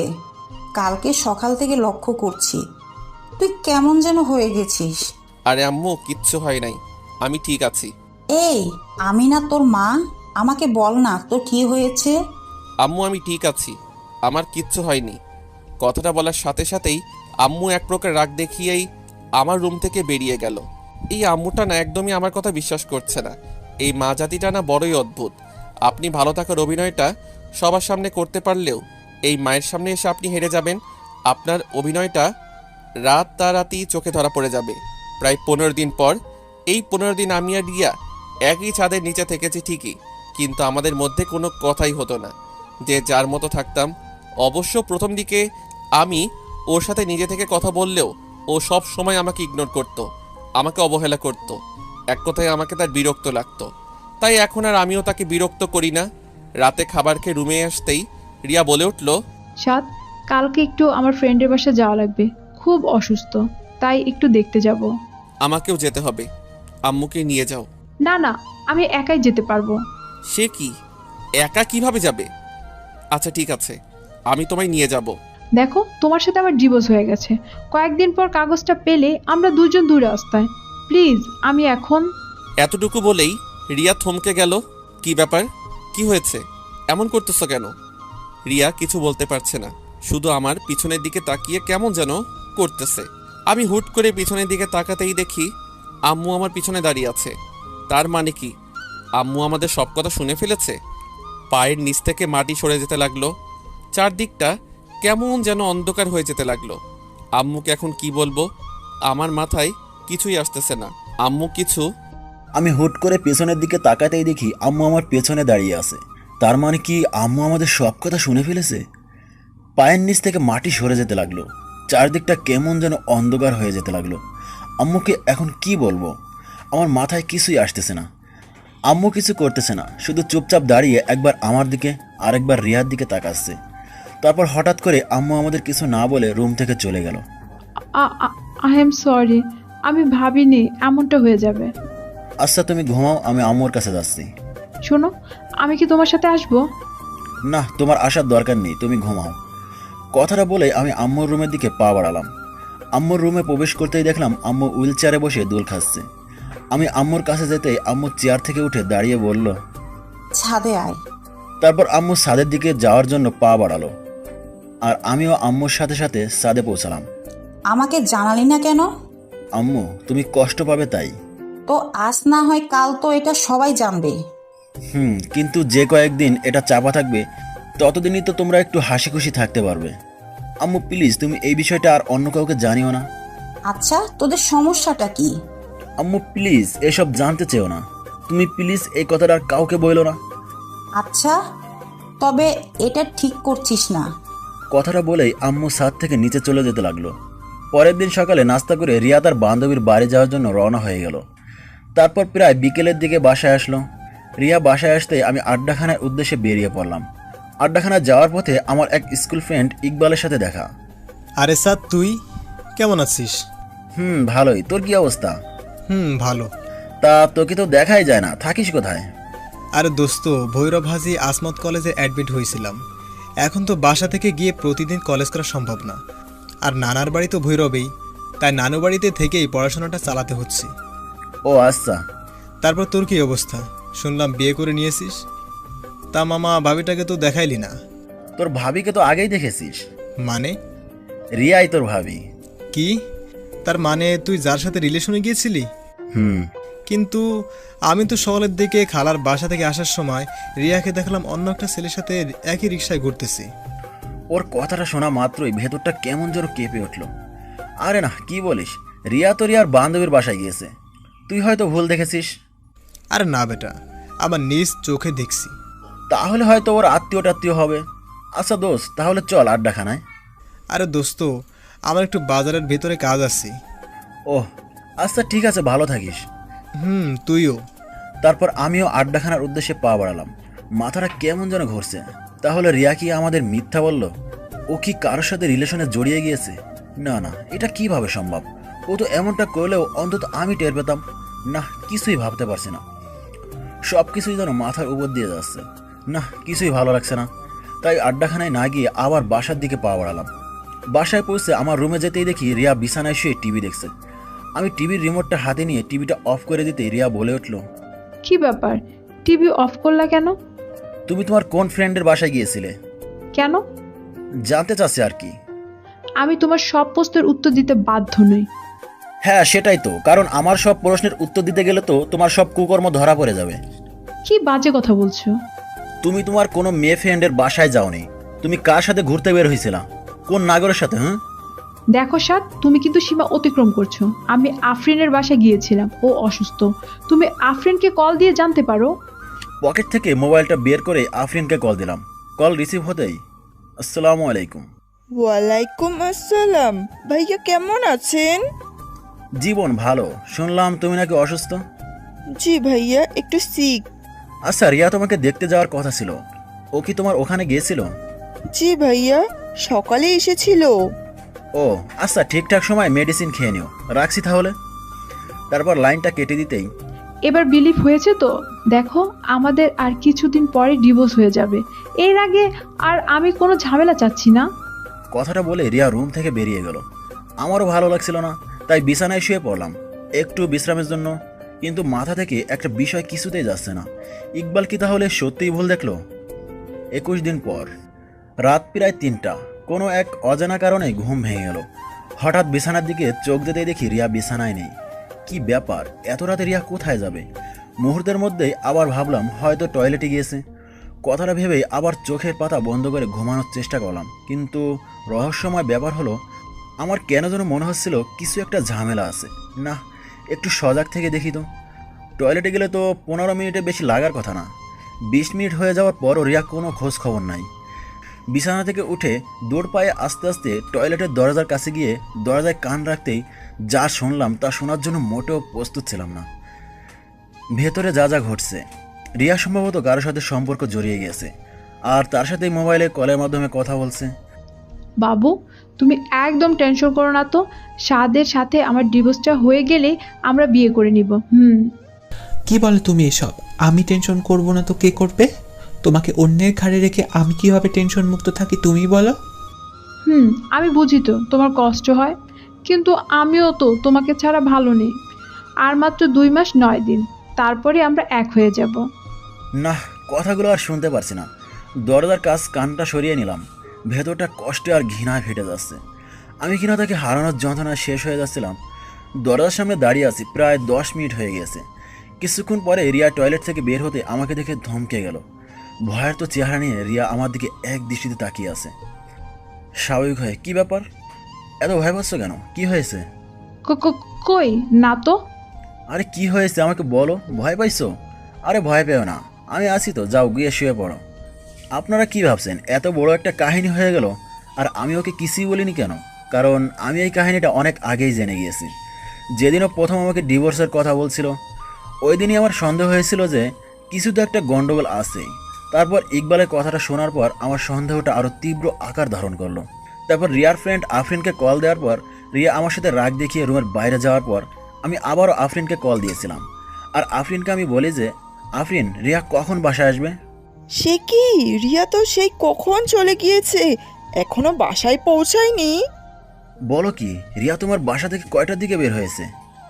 এই তো দুপুরে লাঞ্চের পরেই, এই ধরেন 2টার দিকে হবে। ও আচ্ছা, ওকে। মোবাইলে ট্রাই করছিলাম আর কি, কিন্তু পাইনি। আমি তো একটু বাইরে, বাসায় গিয়ে দেখি ও আসছে কিনা। এই যে লিসেনার সাহেবেরা, মিথ্যা বলছি বইলা আবার রাগ করেন না ভাইরে, মাঝে মাঝে সত্যিটা সামনে বের করার জন্য কিছুটা মিথ্যা বলতে হয়। ও আচ্ছা, ও হয়তো বাসায় চলে গিয়েছে, আপনি টেনশন করবেন না, আর আমি ওর নাম্বারে ট্রাই করে দেখছি। না না, টেনশনের কিছু নাই, ও বাসাতেই আছে। আম্মু এখন মেসেজ দিয়ে বলল। তারপর আফরিনের কলটা কেটে দিয়েই সেদিন রাতে রিয়ার মোবাইলে কল লিস্ট চেক করে রিয়ার বয়ফ্রেন্ডের নাম্বারটা আমার মোবাইলে নিয়ে নিলাম। তারপর ওই হারামজাদারে কল দিয়ে কৌশলে ওর ঠিকানাটা নিয়ে নিলাম। আর তারপর ওর ব্যাপারে গোপনীয়ভাবে খোঁজ নিয়ে জানতে পারলাম ওই হালায় আস্ত একটা ঠকবাজ। হালার অনেকগুলো জিএফ আছে। আর এই হালার পর হালাকগুলো লাইগা আমার কিছু অবুজ লিসেনার ভাইয়েরা আজ সিঙ্গেল। যাই হোক, এই হালার বেস্ট ফ্রেন্ড থেকে জানতে পারলাম ও নাকি অনেক আগে থেকে রিয়াকে পছন্দ করতো। আর আমার সাথে যখনই রিয়ার রিলেশন হয়ে যায়, আর তখন ওই হালায় প্ল্যান করে রিয়ার কাছে আমার কিছু মিথ্যা ইনফরমেশন দিয়ে আমাকে রিয়ার কাছে খারাপ সাজিয়ে আমার সাথে রিয়ার ব্রেকআপ করিয়ে নেয়। আর তারপর রিয়ার একাকিত্ব সময়গুলোতে ও পাশে থাকার অভিনয় করে, ওর দুর্বলতার সুযোগ নিয়ে তাকে প্রপোজ করে রিয়ার ভরসার হাত হয়ে রিয়ার পাশে দাঁড়ানোর আশ্বাস দেয়। আর রিয়াও ব্যাককলার মতো ওর ফাঁদে পাড়া দিয়ে দেয়। আর এই হারামজাদার নামটা হচ্ছে রোহান। আর রোহানের ফ্রেন্ডের সাথে কথা বলে যতটুকু জানতে পারলাম, রিয়া নাকি আমাকে অসম্ভব ভালোবাসতো, কিন্তু রোহানের দেওয়া কিছু ভুল ইনফরমেশনের জন্য ও আমাকে ছেড়ে যেতে বাধ্য হয়েছিল। আর সব কিছু জানার পরও আমি এখনও কেন চুপ করে আছি, রিয়াকে কেন সব কিছু বলে দিচ্ছি না, এই প্রশ্নটা আপনাদের মনে করান আছে, তাই তো? দেখেন, আমি যদি এখন রিয়াকে সব কিছু বলে দেই, তাহলে রিয়া আমাকে বিশ্বাস নাও করতে পারে। তাই আমি আর আমার হারামে দুরা বেস্ট লইয়া এতক্ষণ সেই লেভেলের প্ল্যান করলাম। আর আমাদের প্ল্যানটা হচ্ছে, রোহান যখনই তার অন্য জিএফের সাথে মিট করতে যাবে, তখনই সরাসরি রিয়াকে সেখানে যে কোনো উপায়ে হাজির করে ওই শালার আসল রূপটা রিয়ার সামনে লাইভ উপস্থাপন করব। এই যে লিসেনার ভাইরা, আপনারা আবার কাউকে এই প্ল্যানের কথা কইেন না, তাইলে রোহান্নার জেনে গেলে সব প্ল্যান ভেস্তে যাবে। তারপর রিয়া কেমনভাবে যেন আমার দিকে বারবার পেছন ফিরে তাকাতে তাকাতে রুমে গিয়ে কাছুমুছু হয়ে শুয়ে পড়লাম। আর এই যে আমিও যাই একটু ঘুমাই গিয়ে। আপনাদের সাথে কথা বলতে বলতে এমনিতে আমার সাদের ঘুমের 12টা বেজে গিয়েছে। Good night. তারপর প্রায় 3 দিন পর আমরা আমাদের প্ল্যানের সফলতার দ্বার প্রান্তে পৌঁছে গেলাম। মানে আজকে রোহান্না তার আরেকটা জিএফ লইয়া কিশোরগঞ্জ নেহাল পার্কে অবস্থান করিয়েছে। আর আমিও রিয়াকে কল দিয়া কইলাম, রিয়া, তোমার আব্বু কিশোরগঞ্জ নেহাল পার্কের সামনে অ্যাক্সিডেন্ট করছে, তুমি এক্ষুনি এখানে চলে আসো। আর তারপর প্রায় 13 মিনিট পরে রিয়া ওখানে এসে হাজির। তারপর দৌড়াতে দৌড়াতে আমার কাছে এসে বলল, সাত, আব্বু কোথায়? আরে শান্ত হও, তোমার আব্বুর কিছুই হয়নি। মানে তাহলে আমাকে যে বললা আব্বু অ্যাক্সিডেন্ট করেছে? মানেটা আমার সাথে আসলেই বুঝতে পারবা। তারপর রিয়ার হাত ধরে নেহাল পার্কে প্রবেশ করে রোহানের পেছন থেকে আমি রিয়াকে ওর কাছে নিয়ে গিয়ে, দেখো তো চিনতে পারো কিনা তোমার এই নাগরকে, যার মিথ্যে মায়া জড়িয়ে গিয়ে আমাকে ভুল বুঝে ছেড়ে চলে গিয়েছিলেন, আবার এখন বিয়ের পরও আমাকে আবার ছেড়ে যাচ্ছ এই ভণ্ডটার জন্য। রিয়া রোহানের সামনে যেতেই রোহানা গেলে একটা ঠাস করে শব্দ শোনাইয়া বুঝতে পারলাম একটা অ্যাকশন ডাইরেক্ট কেলানিতে চলে গেছে। ওই হালা, তোর জন্মের ঠিক আছে? তুই নাকি আমার জন্য 13 নদী পার কইরা আমাকে সেফটি দিতে পারবি? এই তার নমুনা, তুই আমাকে কেন ঠকাইলি? তারপর রিয়া পাশে রাখা একটা আইক্যালা বাঁশ লইয়া রোহান্নার ইচ্ছা মতো কেলাতে লাগলো। অবস্থা বেগদিক দেখা রোহান্নার সাথে রোহান্নার গপটাও বেইমানি করলো। রিয়ার সাথে যোগ করিয়া রোহান্নাকে কেলাইতে লাগলো। আর আমিও সেই লেভেলে ভাব লইয়া ক্যামেরাম্যান সাইজা সব অ্যাকশন কাহিনীগুলা শ্যুট করিতে লাগিলাম। তারপর অবস্থা বেগতিক দেখা আমি রিয়া আর ওই মাইয়াডার কাছে গিয়ে কইলাম, বোন রে, তোরা এই অবুজ পোলাডার আর মারিস না, বেচারি ময়রা যাইব। তারপর দেখলাম মহিলা দুইটা আমার দিকে বাঁশ লইয়া আগাইতে লাগিল। আমি করুণ অবস্থায় পড়িয়া কইলাম, বোন রে, ওই হালারে মার, ইচ্ছা মতো মার, তোরা মারতে থাক, আমি তোদের লাইগিয়া ঠান্ডা পানি লইয়া আসতেছি। ইস, বোন দুইটা একেবারে হাবাইয়া গেছে। তারপর ফট কইরাই একেবারে হুসাইন বোল্টের গতিতে হাইটটা ঠান্ডা পানির সন্ধানে রওনা হইয়া গেলাম। তারপর পানি লইয়া যেই পৌঁছালাম দেখি মাইয়াদেরা রোহান্নারে মাইরে একবারে হতাইয়া দিছে। আমি দৌড়াইয়া গিয়া রোহান্নার কাছে গিয়া কইলাম, হায় হায়, তোমরা ওরা মেরে ফেলছো নাকি? উল্টো আর ওই দুই মহিলা কইল, মেরে ফেলছি, ভালোই করছি। নয়তো আরও অনেকগুলো মেয়ের জীবনও নষ্ট করতো। তারপর রোহান্নারে তাড়াতাড়ি অ্যাম্বুলেন্সে কইরা মেডিকেলে পাঠাইয়া ওই মহিলাটারে ওর বাড়িতে পাঠাইয়া আমার সাথের মহিলাটারে আমার সাথে লইয়া বাড়ির উদ্দেশ্যে ভাগা দিলাম। বাড়িতে আইসা ফ্রেশ হইয়া যেই আমার রুমে গেলাম, দেখি মাইয়া আমার সেই লেভেলে দুঃখী ভাব লইয়া চোখের জল ফেলাইতেছে। আমি ওর কাছে গিয়ে, রিয়া প্লিজ কান্না করো না, যা হওয়ার তা তো হয়েই গেছে। তুই না হয় আমারে ভালোবাসিস নাই, তাই অন্য একটা মেয়ের সাথে রিলেশনে যাইতে পারছিলি, কিন্তু রোহাইনা তোরা ছেলে জাতটাই খারাপ। একটু আগে কি বললা আমি অন্য কারোর সাথে রিলেশনে গিয়েছিলাম? মানে? হ্যাঁ, আমার কাছে প্রুফ আছে। প্রুফ কোত্থেকে দেখাবে? আমি তো রিয়া ছাড়া অন্য কারোর সাথে সম্পর্কে যাইনি। কি? কোথায় দেখাও তো। ওর মোবাইলে একটা ভিডিও দেখিয়ে। ওই মেয়েটাকে? আমি ভালো করে বুঝতে পারলাম এটা আদ্রিতা, ও আমার ফ্রেন্ড মামুনের ছোট বোন। এটা তো আদ্রিতা। কয় নাম্বার জিএফ এটা? What, you are mad? এটা আমার ফ্রেন্ডের বোন। বাসায় যাওয়ার জন্য রাস্তায় দাঁড়িয়েছিল রিক্সার জন্য, তো আমিও তখন তাদের বাসায় ওইদিকেই যাচ্ছিলাম, তাই ওকে ওর বাসায় নামিয়ে দিয়েছি। মিথ্যা কেন বলবো? তোমার আর ওর সাথে রিলেশন আছে? দেখ ভাই, আমি তোর সত্যিটাই বলছি। এখন তুই বিশ্বাস করলে করতে পারিস, আর অবিশ্বাস করলেও করতে পারিস। তোর বিশ্বাস বা অবিশ্বাসে আমার কিচ্ছু যায় আসে না। হ্যাঁ সেটাই তো, আমি তোমার লাইফে না থাকলেও তো তোমার কিচ্ছু হবে না, তোমার তো আবার অভাব নেই। মুখ সামলে কথা বলবা। আমি আর সবার মতো না, একজনকে রেখে আর একজনকে সামলাতে জানি না। ও, তা এখন আমি রিলেশনে গিয়েছি তাতেই দোষ? আর তুমি যে রাস্তায় বসে তোমার নিউ জিএফ আনিতাকে আমাদের বিয়ে 9 দিন পরও নিজের হাতে ফুচকা খাইয়ে দিয়েছো। ওর মুখে এই কথাটা শোনা মাত্রই আমার নিজেকে সামলে রাখতে পারলাম না। ওর গালে একটা কষিয়ে থাপ্পড় বসিয়ে দিলাম। গালে হাত দিয়ে আমার দিকে অবাক হয়ে তাকিয়ে চোখের কোণে পানি টলমল করছে। সাত, তুমি? হ্যাঁ, আমি অনেক সহ্য করেছি তোমার এই ফালতু বকবকানি, মিথ্যা অপবাদ আর কত দেবা। আমার লাইফটা তুমি বরবাদ করে দিয়েছো। আনিতা আমার ভাগ্নি হয়, ও মাত্র ক্লাস 6-এ পড়ে, আর তুমি ওকেও রেহাই দিলে না। একটা মানুষের মনের চিন্তাধারা যে এতটা নিচু আর এত জঘন্য হতে পারে তা আমার ভাবা ছিল না। আর শোনো, আমি এই রিয়া ছাড়া অন্য কাউকে মন দিতে পারিনি, তাই অন্য কারোর সাথে সম্পর্কেও জড়াতে পারিনি। তুমি আদ্রিতা আর আনিতার সাথে কথা বলে দেখতে পারো, আর এই দুইজনই তোমার কথা খুব ভালোভাবেই জানে, আর তারা এও জানে যে তুমি আমার বিবাহিত স্ত্রী। কি কি? তাহলে আফরিনও আমার সাথে বেইমানি করলো? মানে? আমার হাত ধরে চলো এক্ষুনি আফরিনের বাসায় যাব। তোমার প্রয়োজন থাকলে তুমি যাও, আমি যেতে পারবো না। ও, তার মানে তোমার মনেও ভেজাল আছে, তাই তুমি যেতে চাচ্ছ না? আচ্ছা ঠিক আছে, চলো। তারপর রিয়াকে নিয়ে বাইকে করে সোজা আফরিনের বাসার উদ্দেশ্যে রওনা হলাম। প্রায় 10 মিনিট পর আফরিনের বাসায় পৌঁছে কলিং বেল চাপ দিতেই আফরিন দরজা খুলে আমাদের দুজনকে একসাথে দেখে কিছুটা ভয় পেয়ে গেল। রিয়া, এই সময় তুই? আমাকে তো আসার আগে জানাইলেও পারতি। আচ্ছা, তোমার শরীরের অবস্থা এখন কেমন? জি ভাইয়া, ভালো। কি রে আফরিন, ঘরে আসতে বলবি না? হ্যাঁ, সে কি ঘরে আয়। তারপর আমি আর রিয়া আফরিনের ঘরে যেতেই রিয়া আফরিনকে জিজ্ঞেস করলো, আফরিন, তোর হাজবেন্ড কোথায়? ও তো অফিসে একটু বাইরে গিয়েছে। ও দেখ আফরিন, তুই অসুস্থ, তাই তোকে আর প্রেশার ক্রিয়েট করতে চাচ্ছি না।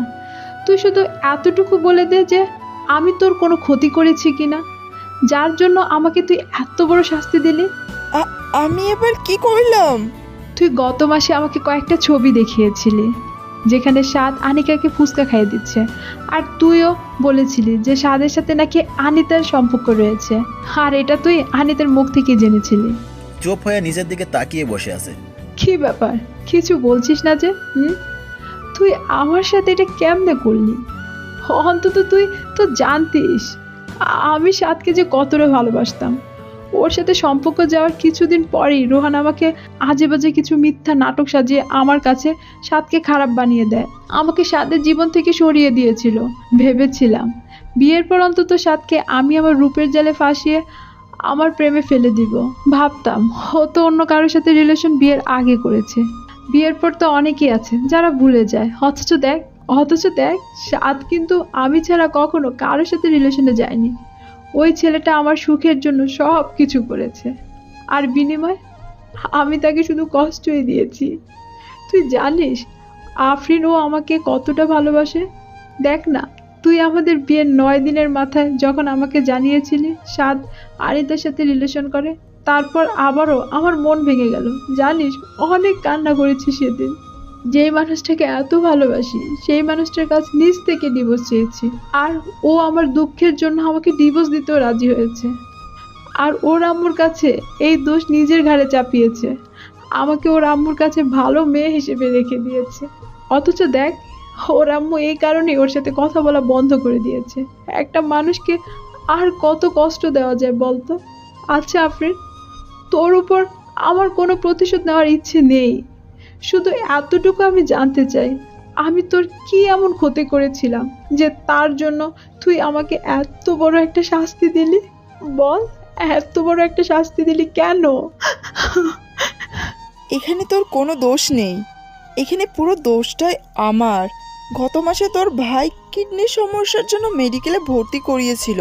হ্যাঁ, সেটা তো আমি জানি, কিন্তু তুই এটা জানিস না, ওকে সুস্থ করে তুলতে আমার তখন 10 লাখ টাকা লাগতো। জানিস, আত্মীয় স্বজনের মধ্যে কারোর কাছে তখন একটা টাকাও পাইনি। আর আমরা তো মধ্যবিত্ত, কোথা থেকে এত টাকা জোগাড় করব বল? আর অন্যদিকে সাব্বির মৃত্যুর মুখে ঢলে পড়ছে প্রতিটা মুহূর্তে। রিয়া, তুই আমাকে শাস্তি দে। বিশ্বাস কর, 7 ভাই অনেক ভালো, আর তুই অনেক ভালো। তুই অনেক ভাগ্যবতী একটা মেয়ে যে 7 ভাইয়ের মতো একটা মানুষকে তোর লাইফ পার্টনার হিসেবে পেয়েছিস। রিয়া, জানিস এই টাকার জন্য যখন আমার দিশেহারার মতো অবস্থা, তখন আমার কাছে একটা বাজে প্রস্তাব আসে, আর সেই প্রস্তাবটা নিয়ে এসেছিল রোহান। ও তখন বলেছিল যদি আমি তোর চোখের স্বাদকে খারাপ বানিয়ে তোদের আলাদা করতে পারি তাহলে রোহান আমাকে 10 লাখ টাকা দিবে। আর আমি আমার স্বামীকে বাঁচানোর জন্য এত বড় একটা খারাপ কাজ করতেও রাজি হয়ে গিয়েছিলাম।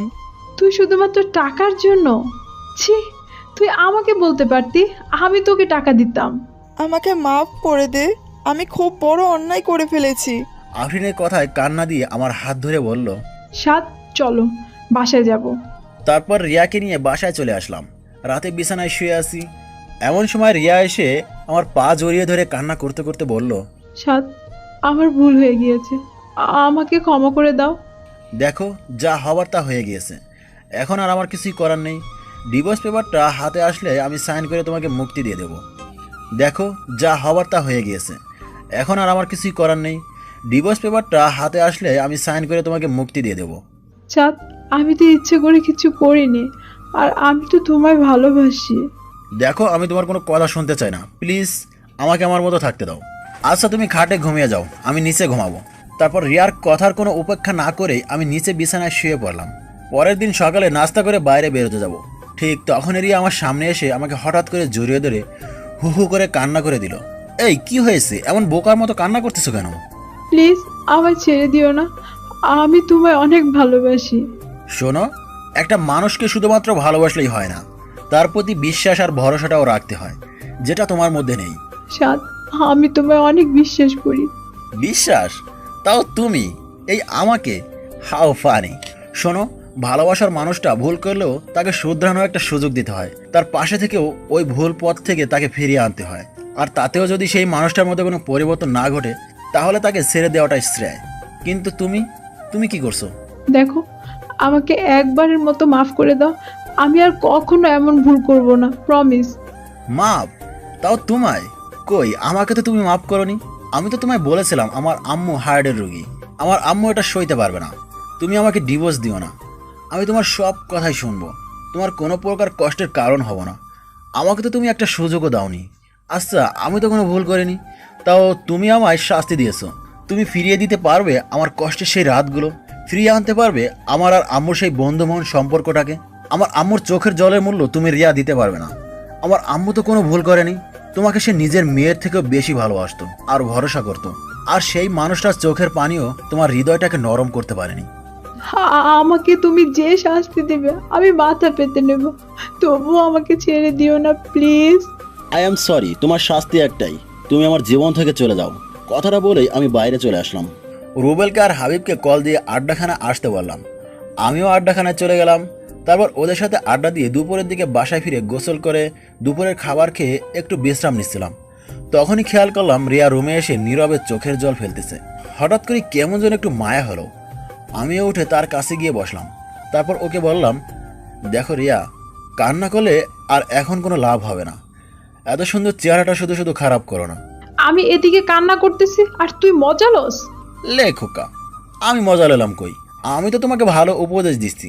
দেখো, তোমার এই সুন্দর চেহারাটা নষ্ট হয়ে গেলে আর কেউ তোমার দিকে ফিরেও তাকাবে না, আর রোহানের মতো ছেলেরা তোমাকে পাওয়ার আকাঙ্ক্ষাও করবে না। তখন তোমার কি হবে? প্লিজ কান্না করো না। তুমি থাকো তোমার উপদেশ নিয়ে। কথাটা কইয়াই এক বান্দা রাগ আমার দিকে সুরে মাইরা আর এক বস্তা রাগ তাহার সাথে লইয়া সাদের উদ্দেশ্যে ভাগা দিল। যা বাবা, বেশি কষ্ট দিয়ে ফেললাম না তো? নিশ্চয় এখন ছাদে গিয়ে ফুপিয়ে ফুপিয়ে কান্না করবে। থাক, কষ্ট পাক গিয়ে, সে কষ্ট পাইলে আমার কি। একটু কষ্ট করে বুঝুক, অন্য কাউকে কষ্ট দিলে তা সহ্য করতে তার কতটা কষ্ট হয়। তারপর আমিও হাত পা সাইরা দিয়া সেই লেভেলের একটা ঘুম দিলাম। বিকেলের দিকে ঘুম ভাঙলো রুবেলের কলের রিংটোনের আওয়াজে। কিরে বেটা, কই তুই? বাসায় ঘুমাইতেছি। তাড়াতাড়ি ঘুমটা পকেটে লইয়া আড্ডাখানায় আয়। আচ্ছা ভাই, মুই আইতে আসি। তারপর বিছানা থেকে উঠে ফ্রেশ হয়ে আড্ডাখানার উদ্দেশ্যে বেরিয়ে পড়লাম। তারপর হারামিগুলোর সাথে আড্ডা শেষ করে রাতে বাসায় ফেললাম। রাতের খাবার শেষ করে যেই খাবার টেবিলের থেকে উঠতে যাব, ঠিক তখনই লক্ষ্য করলাম রিয়া খাবার শুধু নড়াচড়া করতেছে, কিন্তু খাচ্ছে না। রিয়া খাচ্ছে না কেন? আমার দিকে করুণ দৃষ্টিতে তাকিয়ে। আমার খেতে ইচ্ছে করে না। মা আমার, তোমার কি কিছু হয়েছে? না বাবা, আমি ঠিক আছি। বিকেলে হালকা কিছু খেয়েছি তো, তাই ক্ষুধা মরে গিয়েছে। আচ্ছা, জোর করে খেয়ে নাও।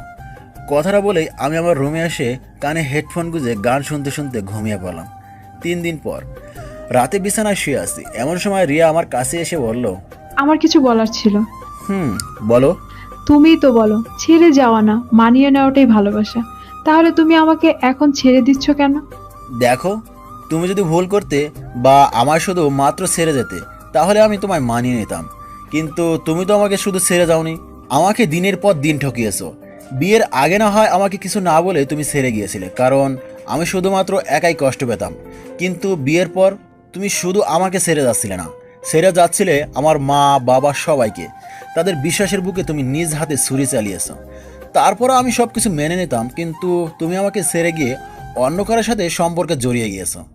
আচ্ছা, কখনো যদি আমার ফ্যামিলির কেউ জানতে পারে তুমি আমাকে রেখে অন্য একটা ছেলের সাথে, তোমার এই সুন্দর চেহারাটা দেখলেও এখন আমার অসম্ভব ঘৃণা হয়। আর তুমি কথায় কথায় বলো তুমি আমায় ভালোবাসো। আচ্ছা, এটাকে সত্যিই ভালোবাসা? তুমি কোথাকার কোন ছেলের কথায় আমাকে অবিশ্বাস করে ফেললে? আমাকে একটাবার অন্তত জিজ্ঞেস তো করতে পারতে। আর আমাকে জিজ্ঞেস না করলেও তো তুমি অন্তত একটু খোঁজ নিয়ে দেখতে। তুমি আমায় অন্য একটা মানুষের কথায় হুট করে ছেড়ে দিলে। তা কাল যে অন্য কেউ এসে তোমাকে একটা কথা বানিয়ে মিথ্যা প্রুফ দেখালে আবার আমাকে ছেড়ে যাওয়া না, তার কোনো ভরসা তো নেই। আগে ভালোবাসার মানুষটাকে বিশ্বাস করতে শেখো, নয়তো জীবনেও সবটুকু ভালোবাসা উজাড় করে দিলেও তুমি তার সাথে কখনোই সুখী হবা না। সুখটা হচ্ছে মানুষের নিজের রুচির আর বিলাসিতার উপর নির্ভর করে। যার রুচি আর বিলাসিতা যত কম, তার সুখ ততই বেশি। যাও, অনেক রাত হয়ে গিয়েছে, ঘুমিয়ে পড়ো। আচ্ছা, আমাকে কি কখনো তুমি ক্ষমা করবে না? রিয়া, ঘুমাও গিয়ে, অনেক রাত হয়ে গেছে। তার মানে আমাকে তুমি ক্ষমা করবেই না? রিয়া প্লিজ ডিস্টার্ব করো না তো, ঘুমাও প্লিজ। পরের দিন বিকেলের দিকে হারামিগুলোর সাথে আড্ডা দিতেছি, এমন সময় আম্মুর কল পেয়ে একটানায় চমকে উঠলাম। আম্মু আমার সাথে রিয়া আর আমার ডিভোর্সের কথা জানার পর আর আমার সাথে কথা বলেনি, আর আজ কল দিয়ে দিল।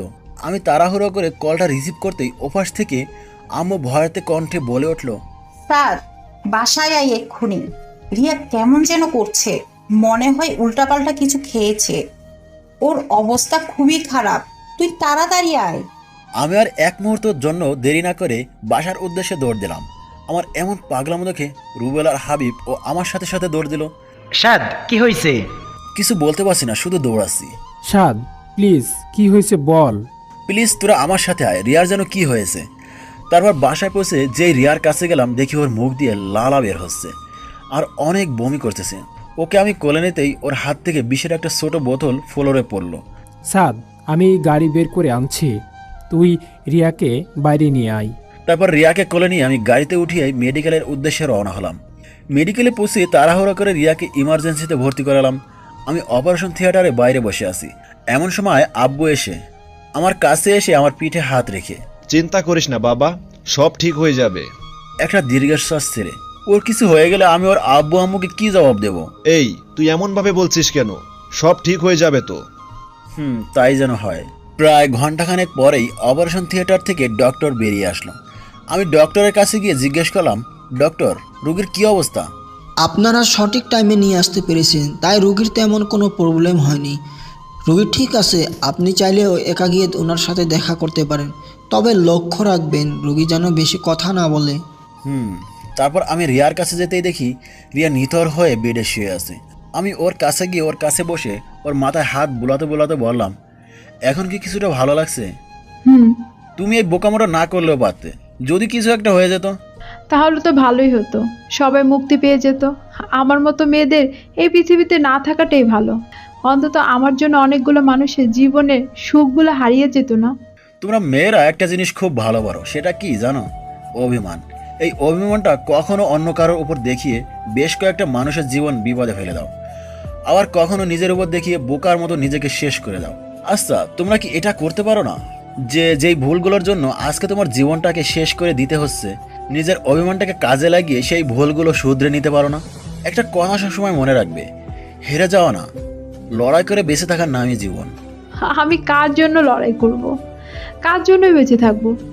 আর সব কিছুই যে আমি শেষ করে দিয়েছি। দেখো রিয়া, জীবনের সব কিছু যেখানে শেষ হয়ে যায় সেখান থেকে আবার নতুন করে শুরু করতে হয়। তুমি রেস্ট নাও, আমি ডক্টরের সাথে একটু কথা বলে আসতেছি। কথাটা বলেই আমি ডক্টরের কাছে যাওয়ার জন্য যেই পা বাড়ালাম, তখন রিয়া আমাকে পেছন থেকে ডাক দিল। পেছন ফিরে ওর দিকে তাকিয়ে, বলো। তুমি আমার আব্বু আম্মুকে এ ব্যাপারে কিছু জানিও না প্লিজ, আমি আর কাউকে কষ্ট দিতে চাই না। কিছুক্ষণ চুপ থেকে একটা দীর্ঘশ্বাস ছেড়ে, আচ্ছা তুমি রেস্ট নাও, তোমার আব্বু আম্মু কিছু জানবে না। তারপর ডক্টরের সাথে কথাবার্তা বলে যতটুকু বুঝতে পারলাম, অন্তত 3 দিন রিয়ার মেডিকেল অ্যাডমিট থাকা লাগবে। রাত প্রায় 2টা।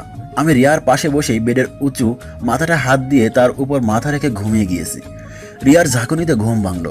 আমি হতভম্ব হয়ে উঠে চোখ কসলাতে কসলাতে বললাম, তোমার কি খারাপ লাগছে? আমার না খুব ক্ষুধা লেগেছে, আমাকে কিছু খেতে দাও না। আমার বুকের ভেতরটা অজানা মায় হুট করেই কেঁপে উঠল। ওর এই খাবার চাওয়ার ভঙ্গিটা এতটাই করুণ আর এত কষ্টের ছাপ বজায় রাখছিল, ইচ্ছে হচ্ছিল নিজের কলিজাটা ওকে দিয়ে দিই, কিন্তু ও তো এখন চাইলেই খেতে পারবে না। ডক্টরের পারমিশন ছাড়া খাওয়াতে গেলে অনেক বড় ধরনের কোনো অ্যাক্সিডেন্ট ঘটতে যেতে পারে। তাই তাকে সান্ত্বনা দিয়ে বললাম, এই তো লক্ষ্মী, সকাল হয়ে গেছে, আর একটু ঘুমাও, সকাল হলেই তোমায় আমার নিজের হাতে খাইয়ে দিব। আমার দিকে কিছুক্ষণ তাকিয়ে থেকে চোখটা বুজে ঘুমানোর চেষ্টা করলো। তারপর সকালে ডক্টর আসার পর রিয়াকে চেক আপ করে ডক্টর জানালো যে দুপুরের দিকে তাকে খাওয়ানো যাবে, তবে খুব অল্প পরিমাণ খাবার খাওয়াতে হবে। তারপর আমি রিয়ার কাছে যেতে রিয়া বলল, তুমি টেনশন করো না তো, ডক্টর যা বলেছে আমি সব শুনেছি। আমি এখন একটু ঘুমাই, আর তুমিও খেয়ে নাও, না খেয়ে খেয়ে কতটা শুকিয়ে গেছো। আচ্ছা তুমি ঘুমাও, আমি খেয়ে নেব না। না, তুমি এখনই খাবা, যাও খেয়ে নাও, আমি ঘুমাচ্ছি। কি হলো? তুমি ঘুমাও, আমি খেয়ে নেব। কথাটা বলে আমি রিয়ার কপালে একটা চুমু এঁকে দিয়ে ওর মাথায় হাত বুলাতে লাগলাম। কিছুক্ষণ পরে খেয়াল করলাম রিয়া ঘুমিয়ে গিয়েছে। এই পরিটার চেহারাটা এই কয়দিনের ব্যবধানে একেবারে রানু মণ্ডলের আকার ধারণ করে আছে। পরের দিন রিয়াকে মেডিকেল থেকে বাসায় নিয়ে গেলাম। রাতে খাবার খেয়ে রুমে এসে শুয়ে বিশ্রাম নিচ্ছি, এমন সময় রিয়া আমার কাছে এসে বলল, এ কি, তুমি নিচে বিছানা করছো কেন? আমি তো নিচেই ঘুমাবো। তুমি কি আমায় কখনোই ক্ষমা করবে না? সেটা সময় হলেই বুঝতে পারবে, এখন ঘুমাও। আর শোনো, আশা করি মৃত্যুর স্বাদটা যে কতটা কঠিন আর ভয়ানক সেটা কিছুটা হলেও আন্দাজ করতে পেরেছো। আমি জানি এমন বোকামি আর কখনো করবা না, যাও ঘুমিয়ে পড়ো। লক্ষ্য করলাম রিয়া আর কিছু না বলে চুপচাপ শুয়ে পড়লো। তারপর এভাবে চলে গেল বেশ কিছুদিন। আমাদের ডিভোর্সের আর মাত্র 9 দিন বাকি আছে। বিকেলের দিকে ছাদে বসে প্রকৃতিটাকে উপভোগ করছিলাম, এমন সময় লক্ষ্য করলাম রিয়া একটা ব্ল্যাক শাড়ি পরে ছাদে আসলো। তারপর আমার কাছে গিয়ে বলল, দেখো তো আমায় কেমন লাগছে। খুব ভালো। রিয়া শোনো। বলো। দেখো, আমি তোমাকে একটা কথা বলবো বলে আর বলা হচ্ছে না, কিন্তু এই কথাটা তোমার জানা খুব জরুরি। তুমি কষ্ট পাবে ভেবেই এতদিন তোমাকে এই কথাটা বলি নাই। কি এমন কথা? আসলে তুমি আর আমাকে পাবে না, কারণ এখন আমি অন্য কারো। তুমি যেদিন রোহানের সাথে মিট করতে গিয়েছিলে, আমি ওই দিনই তোমার সব কাহিনী জেনে গিয়েছিলাম। আর তারপরে আমার এক কলেজ ফ্রেন্ড রুহি আমার সব কথা কীভাবে যেন জানতে পারে। আর ও আমাকে কলেজের শুরু থেকেই নাকি পছন্দ করত, কিন্তু ভয়ে কখনো বলতে পারে নাই। তারপর আমার এই অসহায়ত্বের কথা জেনে ও আমাকে আমার সারা জীবনের পাশে থাকার আশ্বাস দেয়। ভাবলাম তুমি তো আর আমার নেই, লাইফে ভালো থাকার জন্য অন্তত কাউকে তো প্রয়োজন। আর মেয়েটা অনেক নম্র ভদ্র, এক কথায় যে কারোর মনের মতো, তাই আমিও রাজি হয়ে গিয়েছিলাম। দেখো রিয়া, আমার আর কিছু করার ছিল না, আমি নিজেকে সামলে নেওয়ার কোনো মাধ্যমই খুঁজে পাচ্ছিলাম না, তাই অনেক ভেবেচিন্তে রুহির প্রপোজালে রাজি হয়ে যায়। রিয়া প্লিজ, তুমি আমাকে ভুলে যাও, আমি রুহিকে ঠকাতে পারবো না। রিয়া স্তব্ধ হয়ে আমার দিকে তাকিয়ে আছে, মুখে কোনো আওয়াজ নেই, আছে শুধু একরাশ হতাশা আর চোখের জল। ও রিয়া আর কিছু না বলে ছাদ থেকে নিচে চলে যেতে লাগলো। বেচারি নিশ্চয় এখন রুমে গিয়ে ফুপিয়ে ফুপিয়ে কান্না করবে। তারপর দেখতে দেখতে আরো 4 দিন কেটে গেল, আর মাত্র 5 দিন বাকি। তারপরেই আমার আর রিয়ার রাস্তা আলাদা, দুজন দুই দিকে। কেউ কাউকে চাইলে আর দেখতে পারবো না, চাইলে আর তার সাথে ঝগড়া করতে পারবো না, কেউ আর আমাকে জ্বালাবেও না, আমারও আর কারোর জন্য সময় মতো বাসায় ফিরতে হবে না। আমরা দুজনেই মুক্ত হয়ে যাব, কারোরই কোনো ধরনের প্যারা থাকবে না, থাকবে না কারো অভিযোগ। আচ্ছা, আমরা দুজন আলাদা হলেই কি সব ঠিক হয়ে যাবে? আমরা সত্যি দুজন দুজন ছাড়া হ্যাপি থাকবো? কথাগুলো আমাদের বাসার করিডোরে দাঁড়িয়ে ভাবছি। ঠিক তখনই কারো ঠান্ডা আর শীতল হাতের স্পর্শে পেছন ফিরে তাকাতেই দেখি আম্মু। আম্মু তুমি? হ্যাঁ আমি। তোরা তো নিজেদের ইচ্ছাতেই আলাদা হয়ে যেতে চাচ্ছিস। আচ্ছা, তোরা আলাদা হয়ে গেলেই কি ভালো থাকবি? তোদের সমস্যাটা কি জানিস? কি? তোদের ইগো। এই ইগোটাকে তোরা প্রাধান্য দিতে গিয়ে তোরা নিজেরাই হেরে যাচ্ছিস, আর জিতে যাচ্ছে ইগো। একটু ভেবে দেখিস। আর রিয়া এই পর্যন্ত যা যা করেছে আমি সব কিছুই জানি। মানে তুমি কি জানো? রোহানের ব্যাপার থেকে শুরু করে সব কিছুই জানি। তবে মেয়েটা না বুঝে ভুল করে ফেলেছে, তাই বলে তুইও ওর মতো ভুল করবি? কথাটা বলে আম্মুর রুমের দিকে পা বাড়ালো। আমারও কেন যেন কিছু ভালো লাগছিল না, তাই রুমে গিয়ে একটু ঘুমানোর চেষ্টা করলাম, কিন্তু কিছুতেই ঘুম আসছিল না। এমন সময় রিয়া এসে বলল, তুমি কি ফ্রি আছো? কিন্তু কেন? না মানে একটু আমাদের বাসায় যাবা? আব্বু আম্মুকে খুব দেখতে ইচ্ছে করছে। কিছুদিন পরে তো একেবারের জন্য তোমার আব্বু আমার কাছে চলে যাবে। এই কথাটা বলতে গিয়েও কেন যেন বলতে পারলাম না। আচ্ছা, কখন যাবে? বিকালে। আচ্ছা ঠিক আছে। তারপর বিকেল হতে রিয়াকে নিয়ে ওর বাসার উদ্দেশ্যে রওনা হয়ে গেলাম। গাড়িতে বসে আছি, এমন সময় রিয়া আমাকে বলে উঠল, সাদ, এইটাই হয়তো আমাদের বাসায় তোমার শেষ যাওয়া, তাই না? হয়তো। আচ্ছা, তোমার হাতটা একটু ধরতে পারি? আমি রিয়ার দিকে তাকাতে দেখি ও কান্না করতেছে। ধরো। আর শোনো, এখন আর কান্না করে কোনো লাভ হবে না, নিজেকে সামলে নেওয়ার চেষ্টা করো। বিলিভ করো, আমি না অনেক ট্রাই করেছি, কিন্তু আমি কি করব, আমি যে পারতেছি না। সময় নাও, আস্তে আস্তে সব ঠিক হয়ে যাবে। কিছুক্ষণ পরে আমরা আমাদের গন্তব্যে পৌঁছে গেলাম, মানে আমার শ্বশুর বাড়িতে।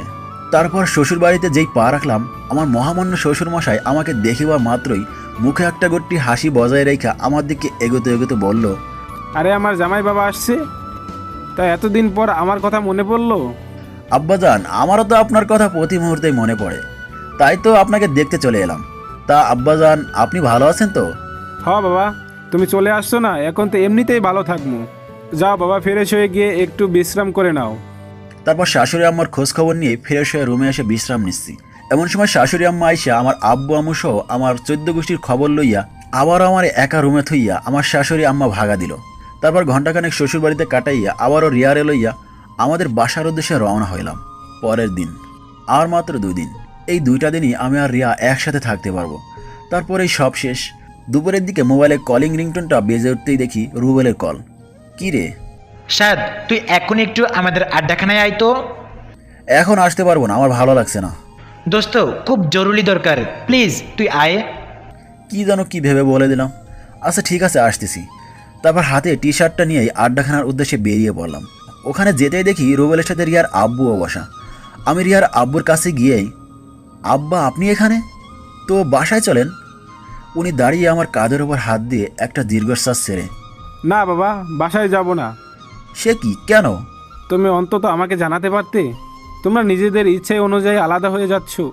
আব্বা আপনি এসব কেমনে জানলেন? কালকে রিয়াকে দেখে কেমন যেন মন মরা লাগছিল। পরে দেখলাম যে রিয়া ওয়াশরুমে গিয়ে কান্না করতেছে। আমার তখনই সন্দেহ হয় তোমাদের মধ্যে কিছু একটা হয়েছে। তারপর খোঁজ খবর নিয়ে জানতে পারলাম তোমরা আলাদা হয়ে যাচ্ছ।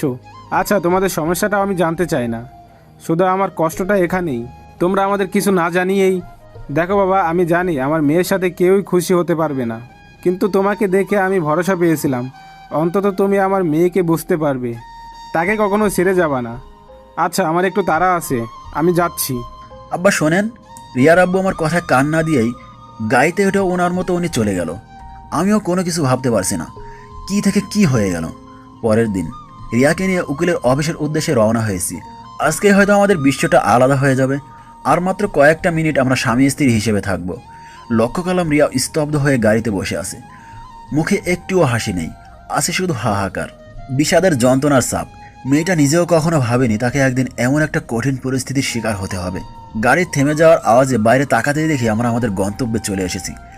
গাড়ি থেকে নেমে রিয়াকেও নামতে বললাম।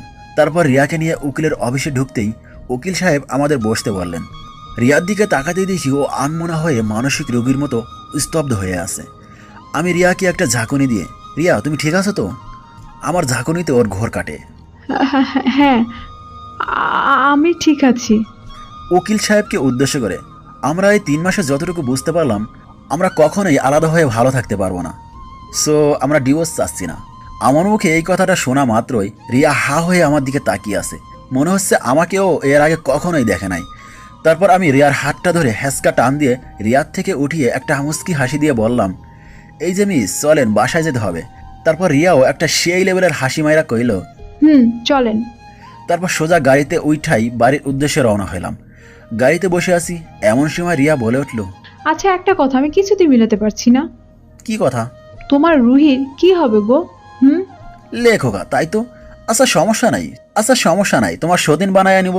কি হারামজাদা, তুই শুধুই আমার, অন্য কেউ ভাগ বসাতে আসলে মেরে তক্তা বানিয়ে দিব। ভাইরে এইবার আমার কলার স্যার, আর রুহি বলতে কেউ নাই, ওটাই এমনি তোমাকে বলেছিলাম। কি তার মানে তুই আমাকে কষ্ট দেওয়ার জন্য? ওরে আমার সোনাটা, তোমাকে কষ্ট দেওয়ার জন্য বলে নাই তো, তুমি যেন আমাকে কখনো ছেড়ে না যাও, ওই জন্য এটা করেছি। এখন তো বুঝতে পারছো প্রিয় মানুষটা অন্য কারো হয়ে গেলে কতটা কষ্ট হয়। I am really sorry. এই লক্ষ্মী, সরি বলা লাগবে না। তারপর বাসায় ফিরতে আম্মু আমাদের দুইটারে এক লগে দেখা সেই লেভেলের শখ খাইয়া ফিট হইয়া গেল। আর খুশিতে গদগদ করতে আমার পেটে একখানা গুতা মায়েরা কইল, আমার কিন্তু খুব তাড়াতাড়ি একটা নাতি চাই। আমিও এক ডিব্বা লজ্জা লাইয়া ওই স্থান থেকে ভাগা দিয়া সোজা আমার রুমে আইসা শুইয়া ঘুমাইতে লাগিলাম। রাতের খাওয়া দাওয়া শেষ করে রুমে আসতেই রিয়াকে কইলাম, বউ গো। বলো আমার পরাণের স্বামী। আম্মা আজকে কি কইছিল মনে আছে? ওনাকে নাকি একটা নাতি আইনা দিতে হইব। যা, তোমার লজ্জা শরম নাই? পাঠকদের সামনে এসব কথা বলছো? তাই তো। ভাই যান ভাগেন, আপনাদেরকে আর কিছুই কম যাইতো না।